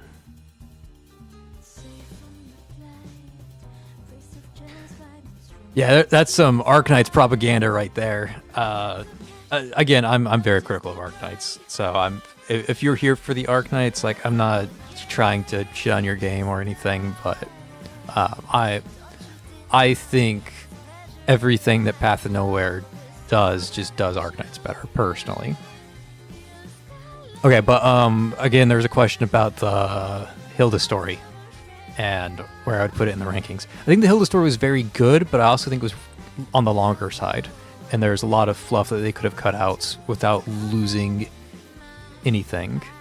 So I've talked about it before, but let's say you have like 3 hours of good content, but it's spread out over 100 hours. Your story is awful because there's 97 hours of like useless fluff. But if you have like 3 hours of good content and a 4-hour story, it's pretty good. I like your story at that point.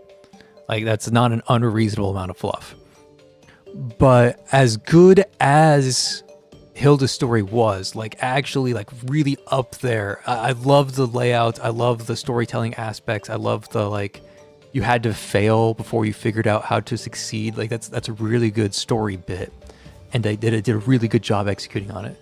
But despite, like, how strong the event was, there was a lot of fluff that they could have removed and really like drug out the event and like made it difficult for me to finish the event because I was just like losing interest. Like every time I saw a bit of fluff, I'm like, oh my god, it's just more fluff. So it would have been like a very, very solid event, but it would just go in like the like generically good of section because there's just too much fluff for me. But it was definitely my favorite form of storytelling, like the rewinding, going back in time, the branching paths. Like I think they did a really good job on like the layout of the events. They just need to find a way to make it more reasonably condensed. Like the actual story needs to be more rich. Jokes were awesome, especially the one seeing Edward's face as the last face Chief sees. Fair. Okay, I might have pools again. Do I have anything? No, I have nothing. And what am I at when it comes to certificates? I need 15 more. Nice. Yeah, I think we're just waiting on daily pools, and like the next week we get the Annihilation, and we just slow roll it until we get another 20 pools from the distinctions and hope we get Hoshiguma from that. Yeah, I guess I could do some operator missions. That's not the worst idea. Paradox simulation.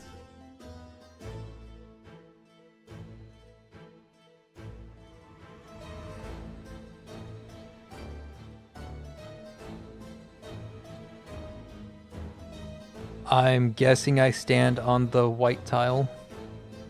I'm guessing.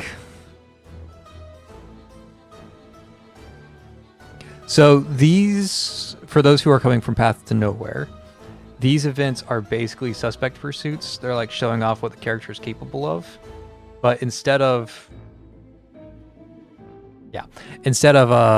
playing it before you get the character, you play these after your character is already max level. Which is super weird. Don't get me wrong, it's super weird. Wrong skill, they want S2? It makes sense. And that one of my problems with these is that there's no creativity when it comes to these. Like Arknights is usually like, you know, use any center or use any operator you want, do whatever you want, just beat the stage. These, it's like, hey, you have to play in this very specific way because we want you to do very specific things. We're trying to show off very specific aspects of this very specific character. So we're like stupid if it really serves as a character tutorial. Yeah. It's strange. It's definitely strange.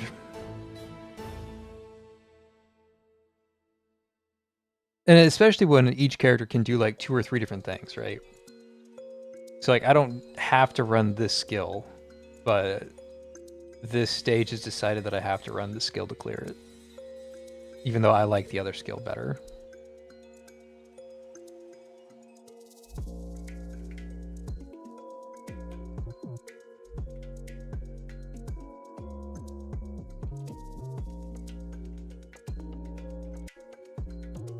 I'm supposed to be clearing all these slugs with Saga, but I didn't. Because Saga can endlessly wave clear all those slugs. That's what they're trying to show off. It's like how good Saga can endlessly wave clear.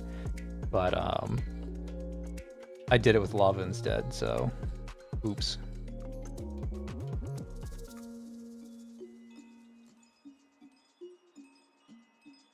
Yeah, show off the uniqueness of the character for sure. But my problem with these is the fact that like you have to play in this very specific way. And some of them, like, you're not even playing the character optimally. Like, you could be doing something better, but because the stage wants you to play something very specific, you're kind of stuck in that other node. Like here, like, they're trying to show off that Saga has a cheat death and that she can, like, start healing herself. But honestly, like, if I'm ever using my Saga as, like, an emergency cheat death, like, I've already messed up. So I would never really use Saga like this in actual gameplay, but I have to use her like that in this because that's what they're trying to do.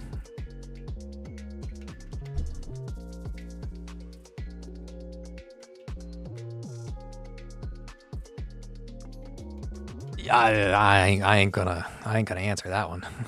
That's up to your own interpretation. I ain't touching that one with the 10-foot pole. Ooh, Irene. Yeah, I like Irene. Irene was like the chosen one, and then she got immediately replaced. It's so funny that, like, they made Irene, and it's like, this is Chin, but good. And then they gave Chin a module, and then they released Legend Breacher. And, like, poor Irene, who was, like, the chosen one for a small amount of time, is just, like, sitting on the back foot now.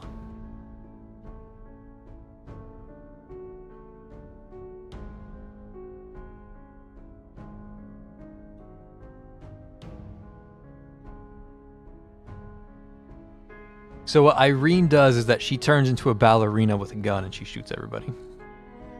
She goes pow pow pow pow pow pow pow pow pow pow. And that's what Irene does.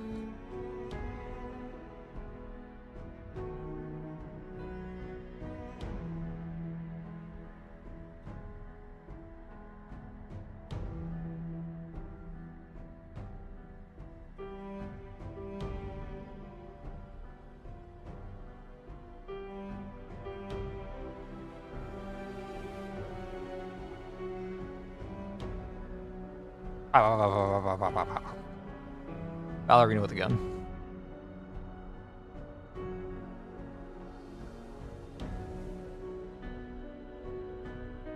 Oak casket style. Yeah, that's a good way to say it.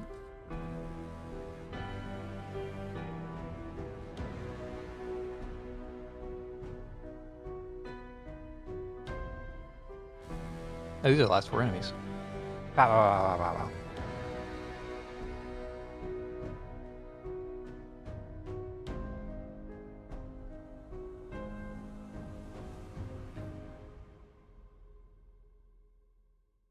Irene is still insane and integrated strategies with the Archetto's module. Yeah. I don't like playing around Archetto. I'm not a big fan of Archetto in general. Even with the module, I just Okay, see, this is the thing, right? So I like Q-Bai, I don't know how to say her name, Kaibi, however you say Q's name. I'm a big fan of Bai. But Bai has 2 very distinct playstyles. Very distinct. And I don't know which one I need for this Paradox stage. So I'm gonna assume they want me to use skill 3. But I could play this stage and it's like, haha, sucker, you had to use skill 2.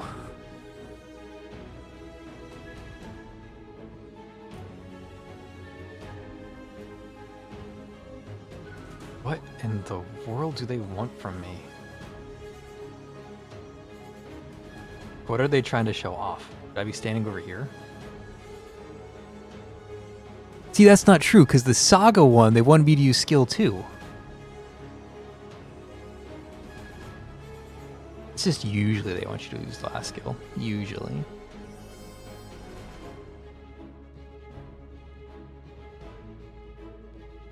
So what, I'm supposed to ult here?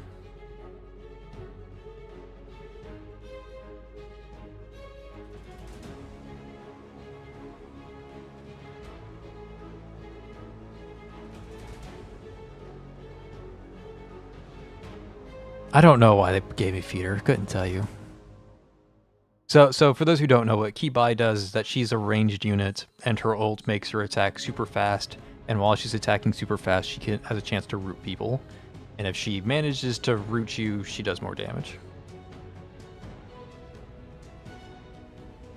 So she's got two play styles with like the quote-unquote burst damage of the really high attack speed. Or the more like slow the enemy down, root them in place play style. And I prefer the slow them down, root them in place play style. But this stage, it looks to me like they want the burst damage, super attack speed stuff.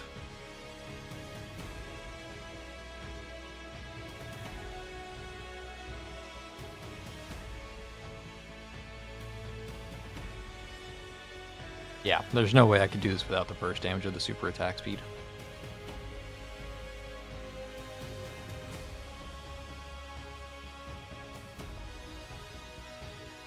Well, Feeder was there for decoration. I think she was there in case like my buy wasn't as strong as she is, but my buy is M3, so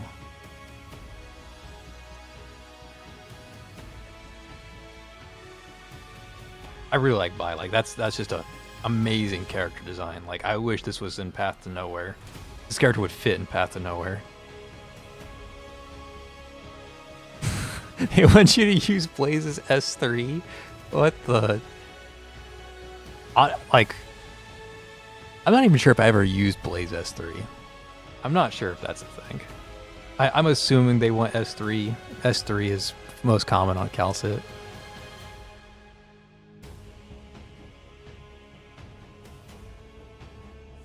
So for those who are coming from Path to Nowhere and don't know, this is Calcit. She is one of the main characters in the story. She is a medic that can summon her spine as a creature, kind of similar to Hecate's Nightmare, except this spine creature does true damage and annihilates everything.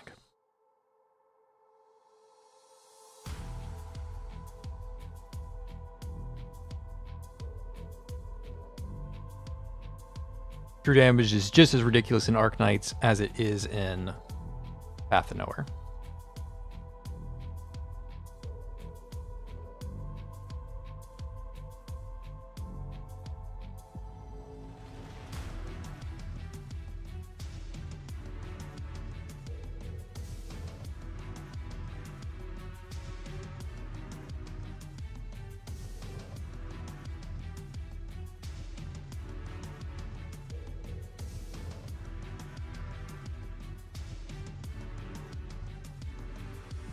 She was also removed from the game when she came out for a very long while.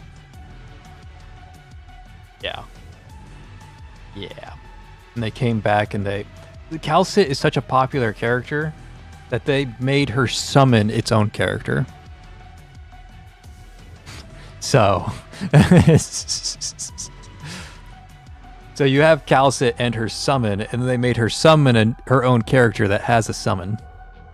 That's how popular this character is.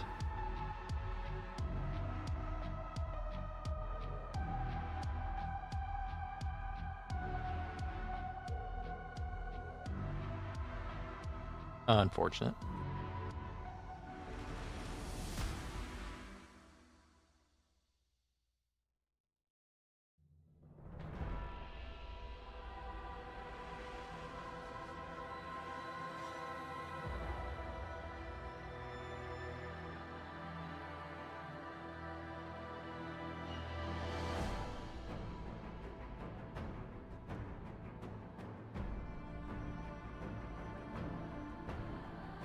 I probably misplayed this stage, but I don't remember what you're supposed to do against this boss. I just know the insta-kill stuff. Yeah, the spine turns into a cute anime girl. It looks like Blaze. I don't know why the spine looks so much like Blaze, but it does.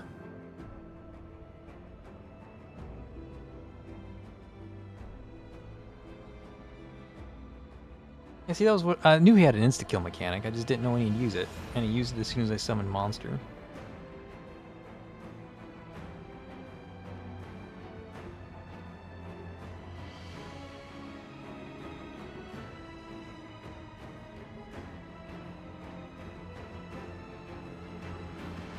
Okay, I don't remember his mechanics, and now he's just gonna walk on through the exit.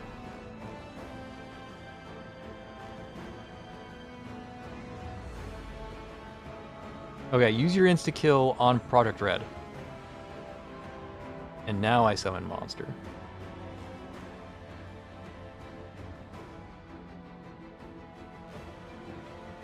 That is apparently what I was supposed to do, I just did it too late.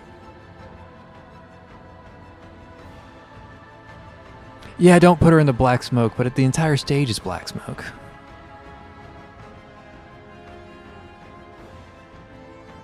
And he makes new black smoke when he fights, so... I just need to bait out the insta-kill with Project Red, that's why she's here.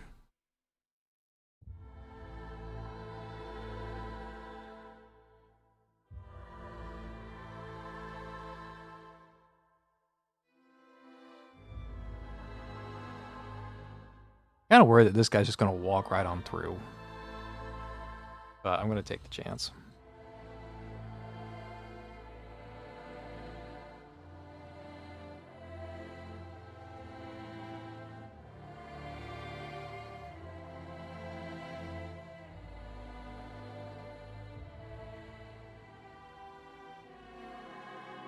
Okay, yeah, he's taking the long way, so I can ignore him. Cool deal. By ignore him, I mean place monster here.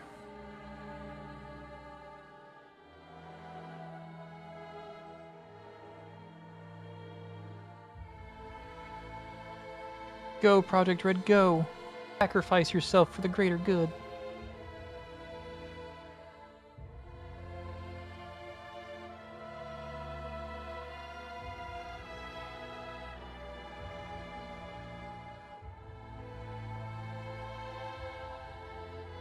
Okay, I get another chance to attack up here, and that should seal the deal.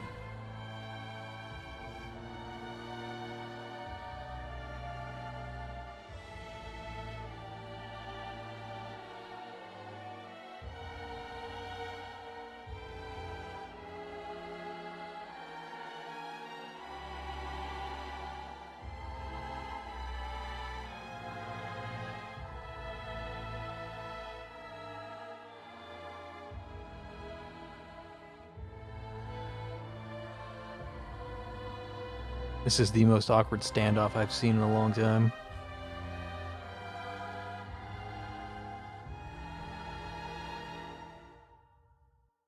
Okay, there we go. Oh, am I dropping frames? Yeah, I dropped a few frames.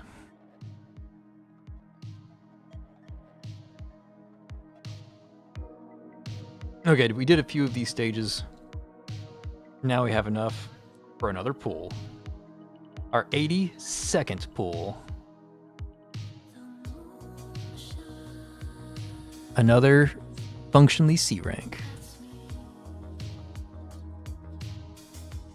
Back to Paradox mission. I swear, if they want me to use skill 3 here, I'm going to lose it.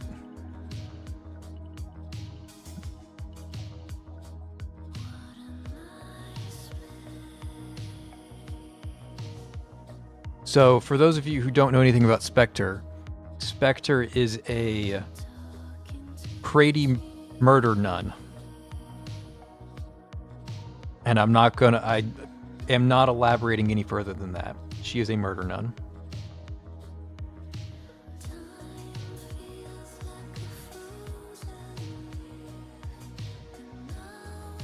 And yes, there are 2 Spectres now. They're both murder nuns. No!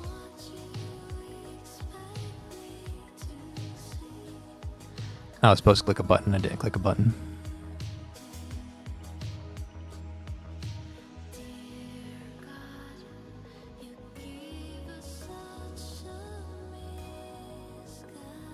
I guess I was supposed to know that I needed more DPS and I was supposed to hold sooner. I have no idea how I was supposed to know that information though. I guess if I was paying attention to the stage more, could have like inferred it, but you know, we're not paying attention. This is Arknights. You just oonga boonga the stage. Arknights does have a lot of like challenging content that if you want to go deep on the mechanics, you can. But I prefer playing Arknights as like an oonga boonga game where you just throw stuff on the board. I used to be like super serious and like analyze every pixel and do like the block manipulation, because you can force enemies to occupy 2 tiles and that matters in some content, but it's not worth it. It's more fun as an oonga boonga. I remember when she was kind of like 99 ECB. The skill 2, yeah, the skill 2, for the duration of her skill, Spectre cannot die. And then when her skill 2 ends, she swaps place with her duplicate, and the duplicate sings a song but can't block. It's like a Hamel, but you know, offensive Hamel instead of defensive Hamel. But like these people can't kill her, so these are like super high damaging enemies, and she's just standing there. You know, if they did wait out her skill duration, she would just swap with her clone and then swap back. So she's pseudo immortal. Very powerful center. Our operator, I guess. Very fun character. Dude, one of my favorites. I really like Spectre. Limited unit, by the way.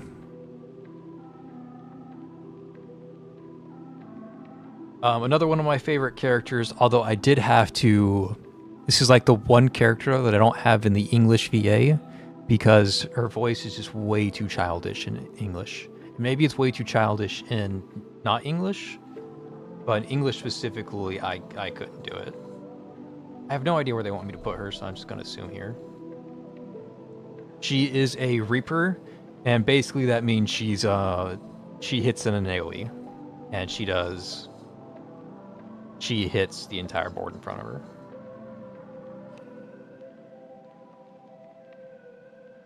How am I supposed to deal with these guys? Oh, they just give me a unit to deal with them. Cool. That's not explained in the slightest.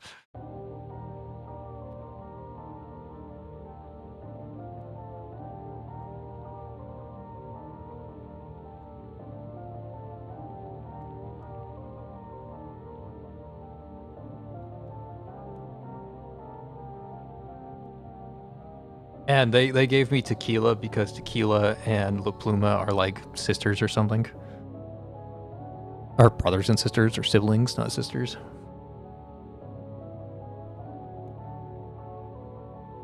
Really good character, really good for like solo lane holding and stuff like that.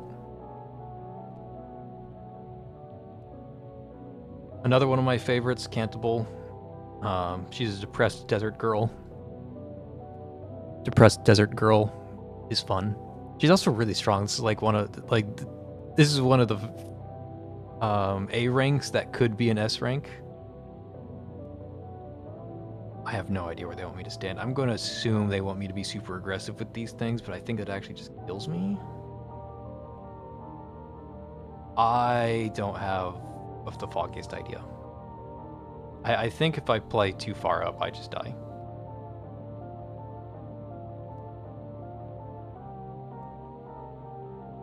I was wrong. I was supposed to play more forward. And that's what I mean about these stages, is that, and one of the problems with Arknights in general as opposed to Path to Nowhere, you are from like a conceptual level. In Arknights, you are forced to commit very early on. Like, these 2 units are here on the stage, and at some point they're going to move forward. So I have to make a decision on how I want to play this stage based on information that I don't yet have. And when I make my decision, it's very committal because it takes me a minute to reposition my operators. In Paths to Nowhere, if I don't know what these enemies are doing yet, it doesn't matter because I can move my units to react. But I can't react in Arknights. I just have to know what's coming and plan around it. See, I thought, in my head, that this bomb units above Cantable would shoot at Cantable, and I wouldn't have a chance to do anything back. But in reality, Cantable is like totally safe here, but I didn't know that, and I made a decision that was wrong before the stage even started. And I don't like that you can make like wrong decisions before the stage starts. I don't like that. But that's what's in Arknights, and there's no real way around it. Yeah, this is why you bring Texas Alter, Yao, and Tragodia to every stage. Yeah, absolutely. Like, the fast redeploys, Red and a lot of the other stronger S-rank counterparts of Project Red, their redeployment times, their ability to move around the stage are only like 15 seconds.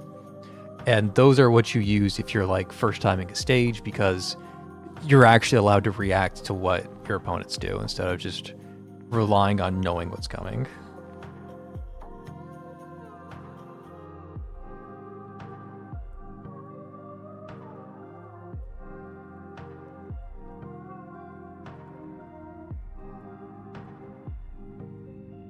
What the hell? How am I supposed to fight this guy? I'm out of stealth.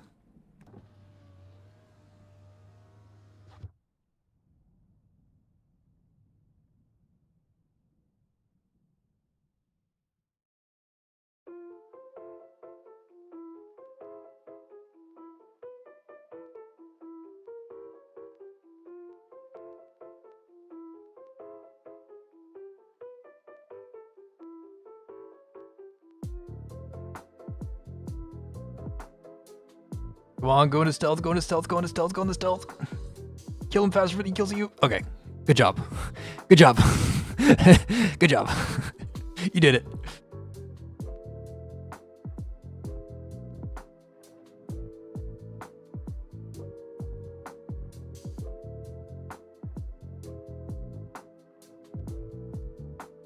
Okay, this is Granny. This is one of Arknight's oldest operators. She kind of falls in the same trap that like 99 and Hela do, where she's like a very defensive unit, and in pretty much all content you would rather have somebody who's offensive rather than defensive.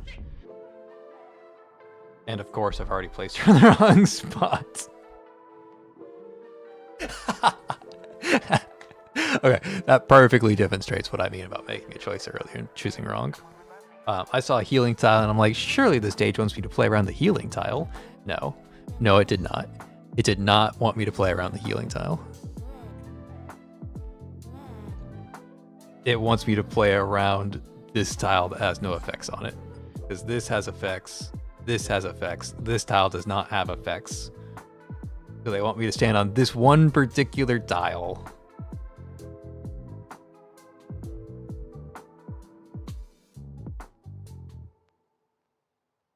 Okay, so usually this class of units can only block one target, and there's two targets coming at us. So the mechanic here is that I use my ability so I can block two people at once, and that's what they're trying to show off. And then these two guys come, and I'm blocking two units at once. Look how good Granny is. But it's just way too defensive. It's way too slow. It's not good in general content. And I'm guessing they want me to use the healing tile for Scotty so she can fight the boss.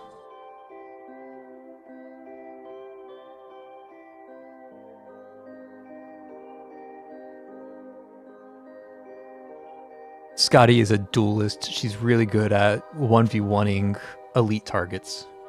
So if you need somebody to soak up some big hits and like whittle down these big hits, Scotty's your girl.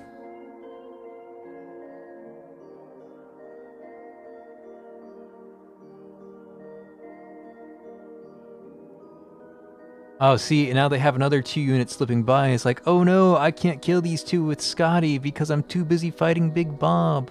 What will I ever do? The run is over. What will I do?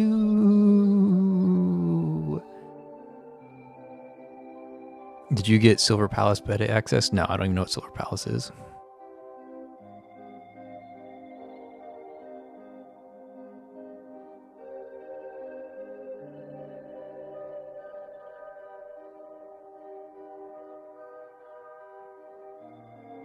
Okay, Reed. Reed is the same thing as Granny, the last one we played, but instead of being defensive, Reed is offensive. She doesn't block too, but instead she does damage.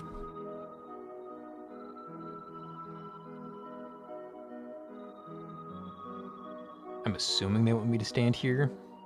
Assuming. Making assumptions is dangerous, though.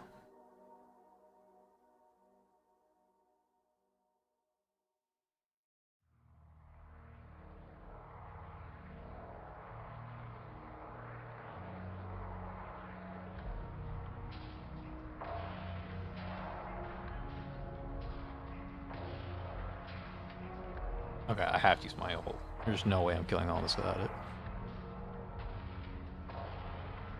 Just keep putting down landmines.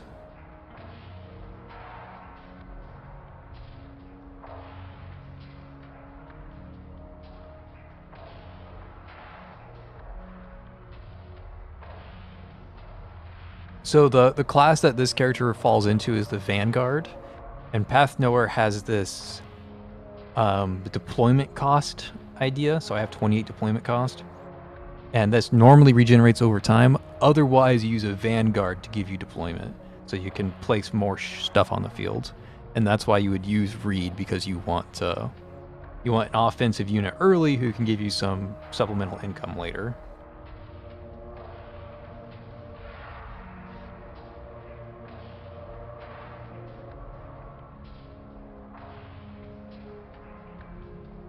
Well, that was really fancy. It wasn't exactly necessary, but it sure was fancy. What do you save for the next collab banner, which are going to be more limited than limited units? The cat eye thing in Path Nowhere? I mean, I've got some funds for it. I'm trying not to whale in Path to Nowhere, but I've got like a large reserve of funds, so with my like regular monthly pass and surveillance order stuff, like I don't need to spend any more money on Path to Nowhere because I get more than enough pools to grab everybody with like the excess reserves I have in every single sense of the word. I know a lot of people are like struggling for resources in Path to Nowhere because like it's really resource intensive at first, but like I have more resources than I can feasibly spend. Luna Cub. She is a slow shooting, heavy hitting sniper, and her ultimate turns her invisible. So I'm assuming they want me to place her in like dangerous territory.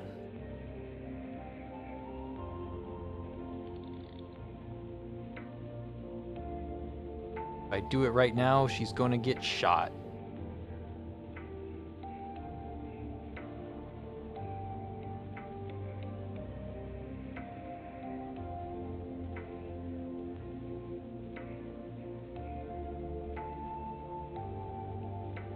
I don't know what they want of me. I'm not sure what I'm supposed to be doing right now. This looks very questionable.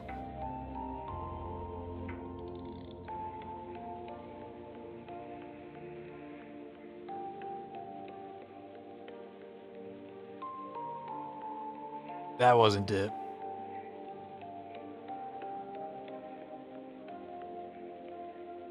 Was I just supposed to put her down early? Doesn't she just... Oh, she starts off invisible. Okay, that's the key information that I didn't know. She loses it during her ult. Okay. I misunderstood, Luna Cub.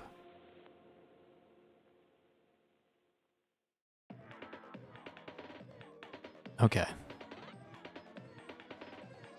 Thank you for that. I forgot. I forgot what Luna Cub did, apparently. So I'm supposed to use her here to assassinate these guys so I don't explode. Okay.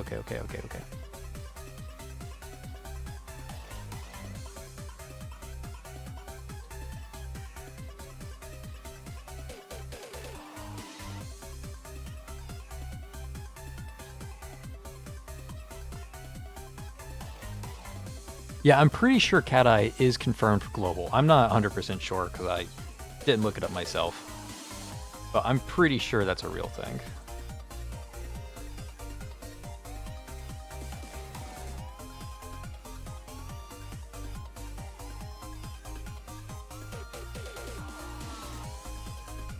I mean, I read the character kits. I didn't really understand it because they have like a billion keywords. They all share... There's like 3 art pieces. Like, I'm assuming... I don't know anything about the Cat Eye anime, but I'm assuming Cat Eye, they're like art thieves or something.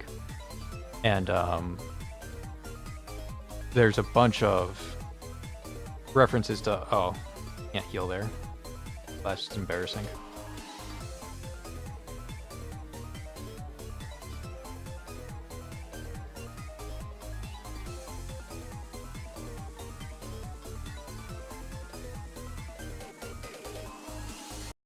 Okay, I messed up the healing, but oh well, didn't matter. But there's a lot of references to art pieces in the kit, and they all play around the 3 different art pieces, but it's really hard for me to keep up with like 3 different keywords when I'm running through a translator, because the translator doesn't work the greatest when it comes to keywords like that. So it was difficult for me to follow their kits, but it was like one of them's a magic crit unit, and the other one, I forgot, some sort of support, some sort. Couldn't tell you. It was a while ago when I read it. I don't know much about the Cat Eye collab, I'll be honest.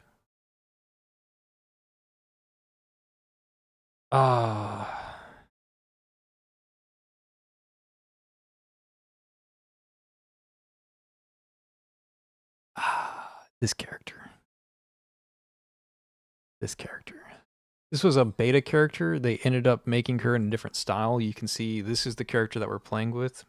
She is a mage that hits multiple targets. But for whatever reason, they decided not to put her into the initial game. So they remade Axe Jean into Estesia, who they did put into the original game. And Estesia is like the full release art of her sister. Well, they went back and they decided they liked the beta art, so they released the original character as the sister of her full release counterpart. There's a lot of words, but you get the idea. I don't know where I'm supposed to stand. I'm going to assume like here.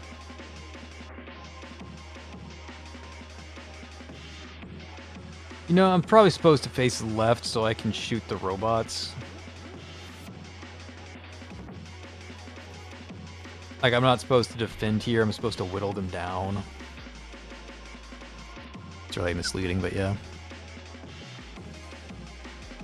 I need that Cat Eyes collab, but with the next double limited banner, it'll be hard. Yeah, they're having so much, like, there's a big density and stuff coming out.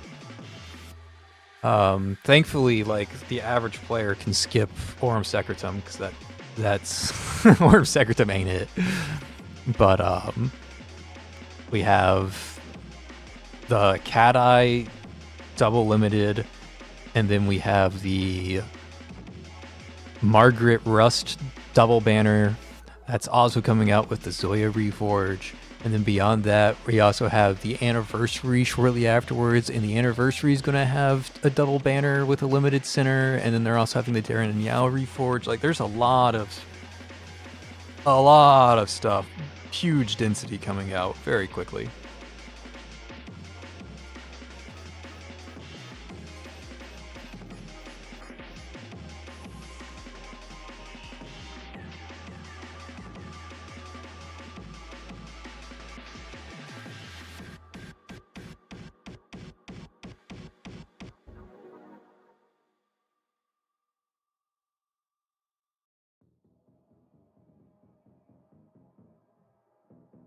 Okay, so this is what this A rank does. She hits things in an AoE. It kind of like chains from one target to the next. She's a chain caster. So they're trying to show off that she can whittle targets down. In reality, she's just a really bad unit. Chain casters are just weak. Even with their module, I think they're weak. Especially with how expensive they are to put on the field. But they're trying to show off that she can whittle things down in big numbers.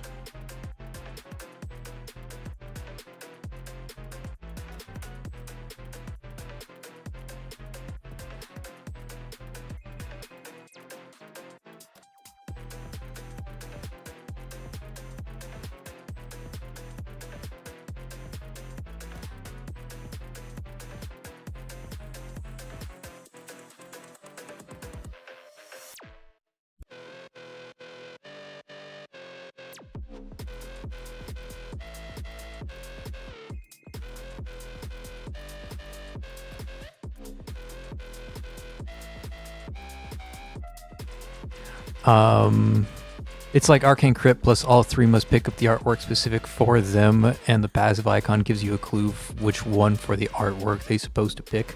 That sounds incredibly complicated, just reading it. Do the Aurum Secretum team still works with only Hilda and Irea? Kind of.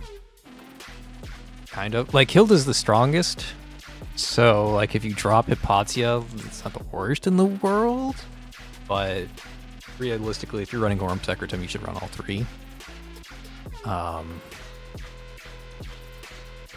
The whole idea is that, like, Irea puts them in resonance, and when they're in resonance, every ult you cast will cast the resonating ults as well. So if you have Hilda and Irea, you have double the amount of ults. Like, when Irea ults, so does Hilda, and then when Hilda ults, so does Irea. So you're just doubling your damage output. Not doubling, but for the context of this conversation, you're doubling your damage output because you just double the amount of ults you cast. But if you bring Hypatia as well, you're tripling all of your ults. So you're tripling the damage that you would do. And so, like, Irea cast her ult, Hilda and Hypatia also cast theirs, then you cast Hilda, Irea and Hypatia also cast theirs, and then you cast Hypatia, and Hilda and Irea also cast theirs, and you just shit out ultimates onto the field. And that's, like, dream of the team. The problem is that, like, it's hard locked with no way to, like, cheat it out or, like, access the feature sooner. It's hard locked to resonance being a 90 seconds startup. You can't enter the resonant state until 90 seconds have passed. And most stages are over before 90 seconds have passed. So you're using it in like 2% of content because, like, stages don't last 90 seconds. And they definitely don't last. For you to get all three members, like, you need 2 minutes to get all three members into the resonant state. And then you need a good, like, 20-30 seconds after that to, like, make use of the resonant state. So it's really only 2.5 minute or longer stages. And that's, like, hard locked. There's no way you can, like, jumpstart the Aurum Secretum team. It's a 2.5 minute or longer team, and that's it. Like, there's no way to jumpstart. Janecaster is one of the few archetypes to get a direct buff, and it still isn't really good. Yeah. Yeah, rough. DP costs are just so harsh, man. Like, the AoE casters already had, like, a big DP cost. I don't know why, because they're not that great either. But they're like, these chain casters are going to be insane if we don't make them like super weak, and then they just, like, dominate the field, and it's like, okay, well, never mind, I guess.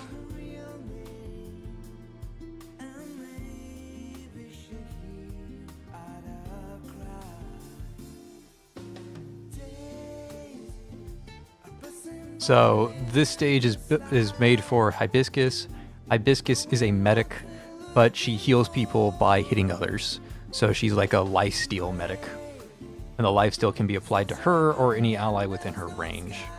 So this stage is just like, hey, look, you can lifesteal tank.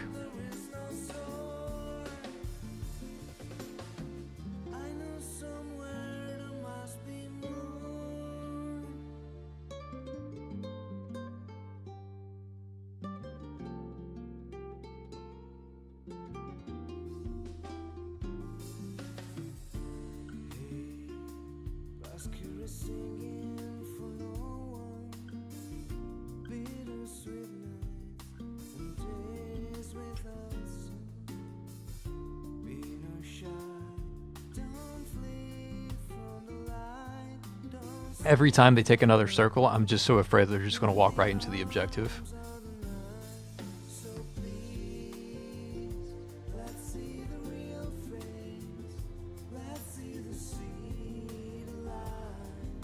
Okay, time to activate Lava's Wave Clear.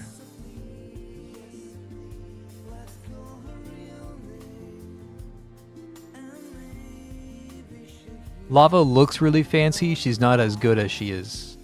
She's much more fancy than she is good. So don't get fooled by like the particle effects and think that Lava is like an incredible character. She's okay, but she looks a lot more impressive than she actually is. Hibiscus is good though. Passenger still cracked in IS though, probably. More of a Lava showcase. Yeah, I noticed. Like Lava's normally not good, but she was really good there.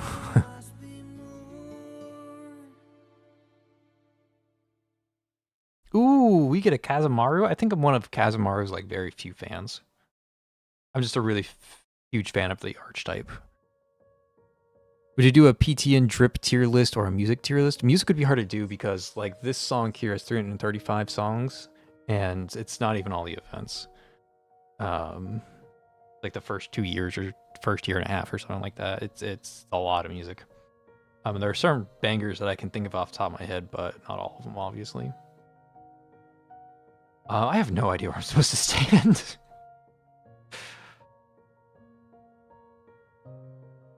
I'm assuming here.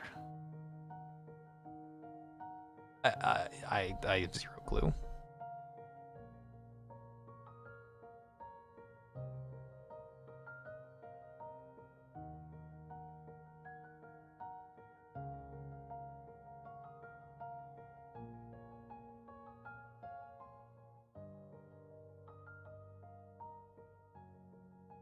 Kazumero is similar to Spectre, so she has a clone that if Kazumero is defeated in combat, she switches with her clone, but she can also summon her clone to be like an offensive damage doubler.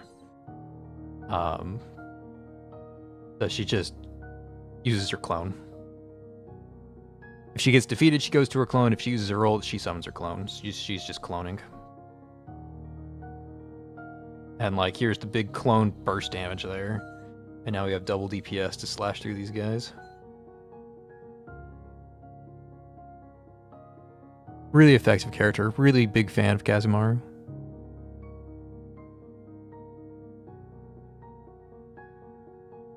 I mean, how many stages do you get enemies making circles around your operators for minutes on end? Yeah, I mean, it's a surprising number of stages. You would be very surprised at how many, like, especially boss stages. Let me complain about Arknights bosses. I'm doing it. I'm complaining about Arknights bosses because they had it solved. They figured out how to do it very early on, and they just like fucking forgot. So if I go to like the very first boss stage in Arknights, okay, this boss runs around the map, and you can see that where she spawns. And then it has these little stopwatches of where she waits. And it tells you the exact path that the boss is going to take so you can plan around it. You know exactly what the boss is going to do. You have the information that you need to play the tower defense game, right? She's going to walk one tile and she's going to wait. And then she's going to come over there and she's going to wait. And then she's going to teleport across the map and then she's going to wake. And then she's going to leave out the left exit. She's not going to go through the right exit. She's going to go through the left exit. This is really good information that they should have. Then, when you get to modern day bosses, where's a boss that roams around the map?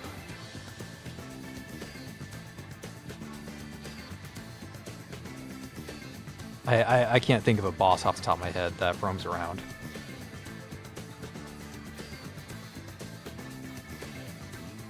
Let's go like as early as like chapter 6.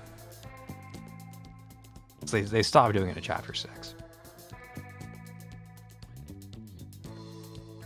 That's okay. So this is another boss that just walks around the field, right? Cannot be blocked. It is initially invulnerable for a period of time. Can attack with a special bolt, dealing double damage. Periodically summons a hidden turret on the battlefield. This is a boss unit. But when I go to the map, there's nothing telling me what he does. He doesn't do anything. Patriot's another good example.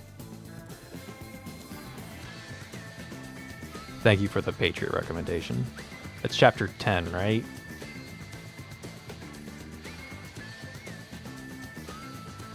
No, he's chapter 8.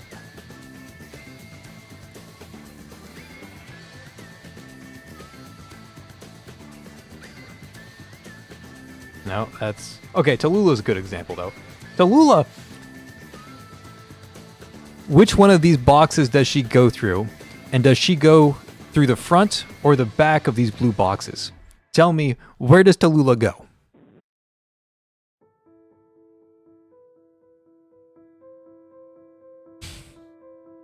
The answer is, who knows? All I know is that somehow she ends up on the bottom of this. You guys can't see me clicking on the screen. She somehow ends up on the bottom and walks the long, squirrely path around the lava fields. She just walks through the lava fields for some reason. I don't even know how she ends up there. I couldn't tell you. Okay, is this another stage that has it?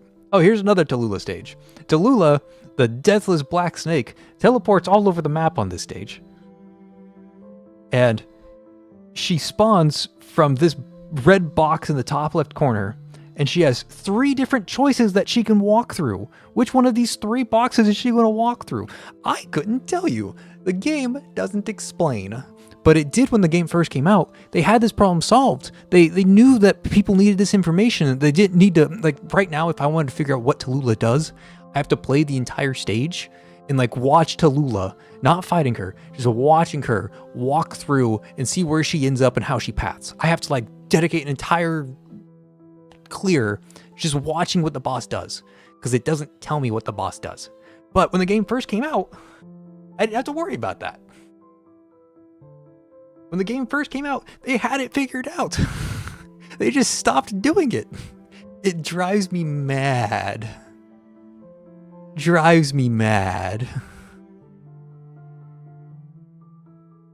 I sometimes think that they make their content difficult by just introducing a new mechanic and a solution for it, and then just taking the solution out of our hands. Yeah. I can't tell you how many, like, event bosses... events where it's like, okay, we're going to play around this mechanic for 7 stages straight.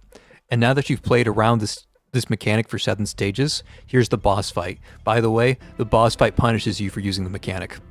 What? Excuse me? I thought this event was about mechanic. And now I'm not supposed to use mechanic? Yeah, that's Arknights for you. Drives me fucking insane. Boss fights in Arknights are just the dumbest thing in the world. So stupid. Okay, anyways, 3 more pulls.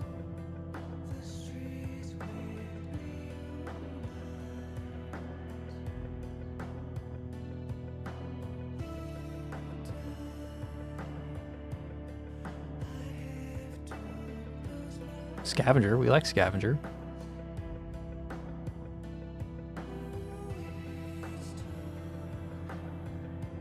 Oh, we have 1 more pools with our primes. Let's do it. Absolutely nothing. We are 86 pools deep with nothing but a Dorothy. But I was serious about saying I like Scavenger. Where's Scavenger at? Oh, I don't want to see your paradox. I want to see you. There you go. There's my Scavenger. I need her module. I haven't done her module yet. And yes, I really will get her module, just not yet. Yeah, big fan of Scavenger.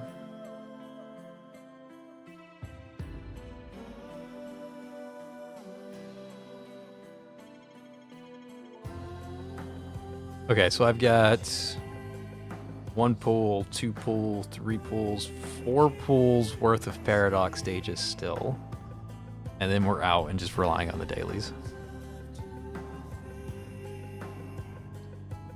And I still need 13 more certificates before I get my 20 pool. So yeah, we're in poverty mode. There's no getting around it.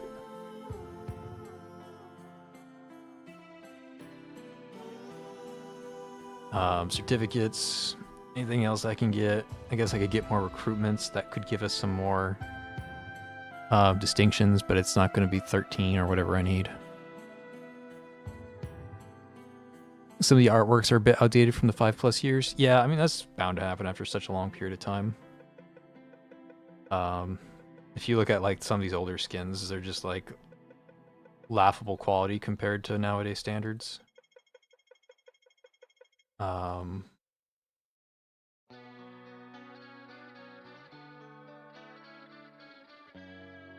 Gotta find one that's like laughably bad, but at least these all have like a style to them. Like this one's like, who cares? This one, like, who cares? This one, like, who cares? Who cares? Who cares? Who cares? Who cares?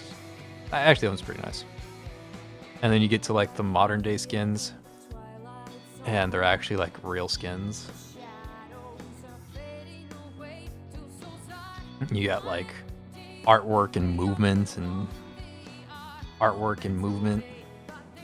You got artwork and movement. You got like backgrounds now. Like the characters are framed. They're not just like on a whatever background. They're like framed in their backgrounds. Like they've done a better job with skins for sure. And I will give Arknights credit. Their skins are free to play accessible. So hats off to them for that. But anyways, I'm out of Arknight stuff to do. I'll be doing my dailies and stuff. If you guys want to keep up with whether or not I do or do not get Hoshi, I recommend you join the Discord. If I ever do get Hoshi, I will share it there. If I don't share it in the Discord, you can just assume that I'm very sad and I never got Hoshi. So, but yeah, I'm going to head out for the day, and I will catch you guys next time. Peace.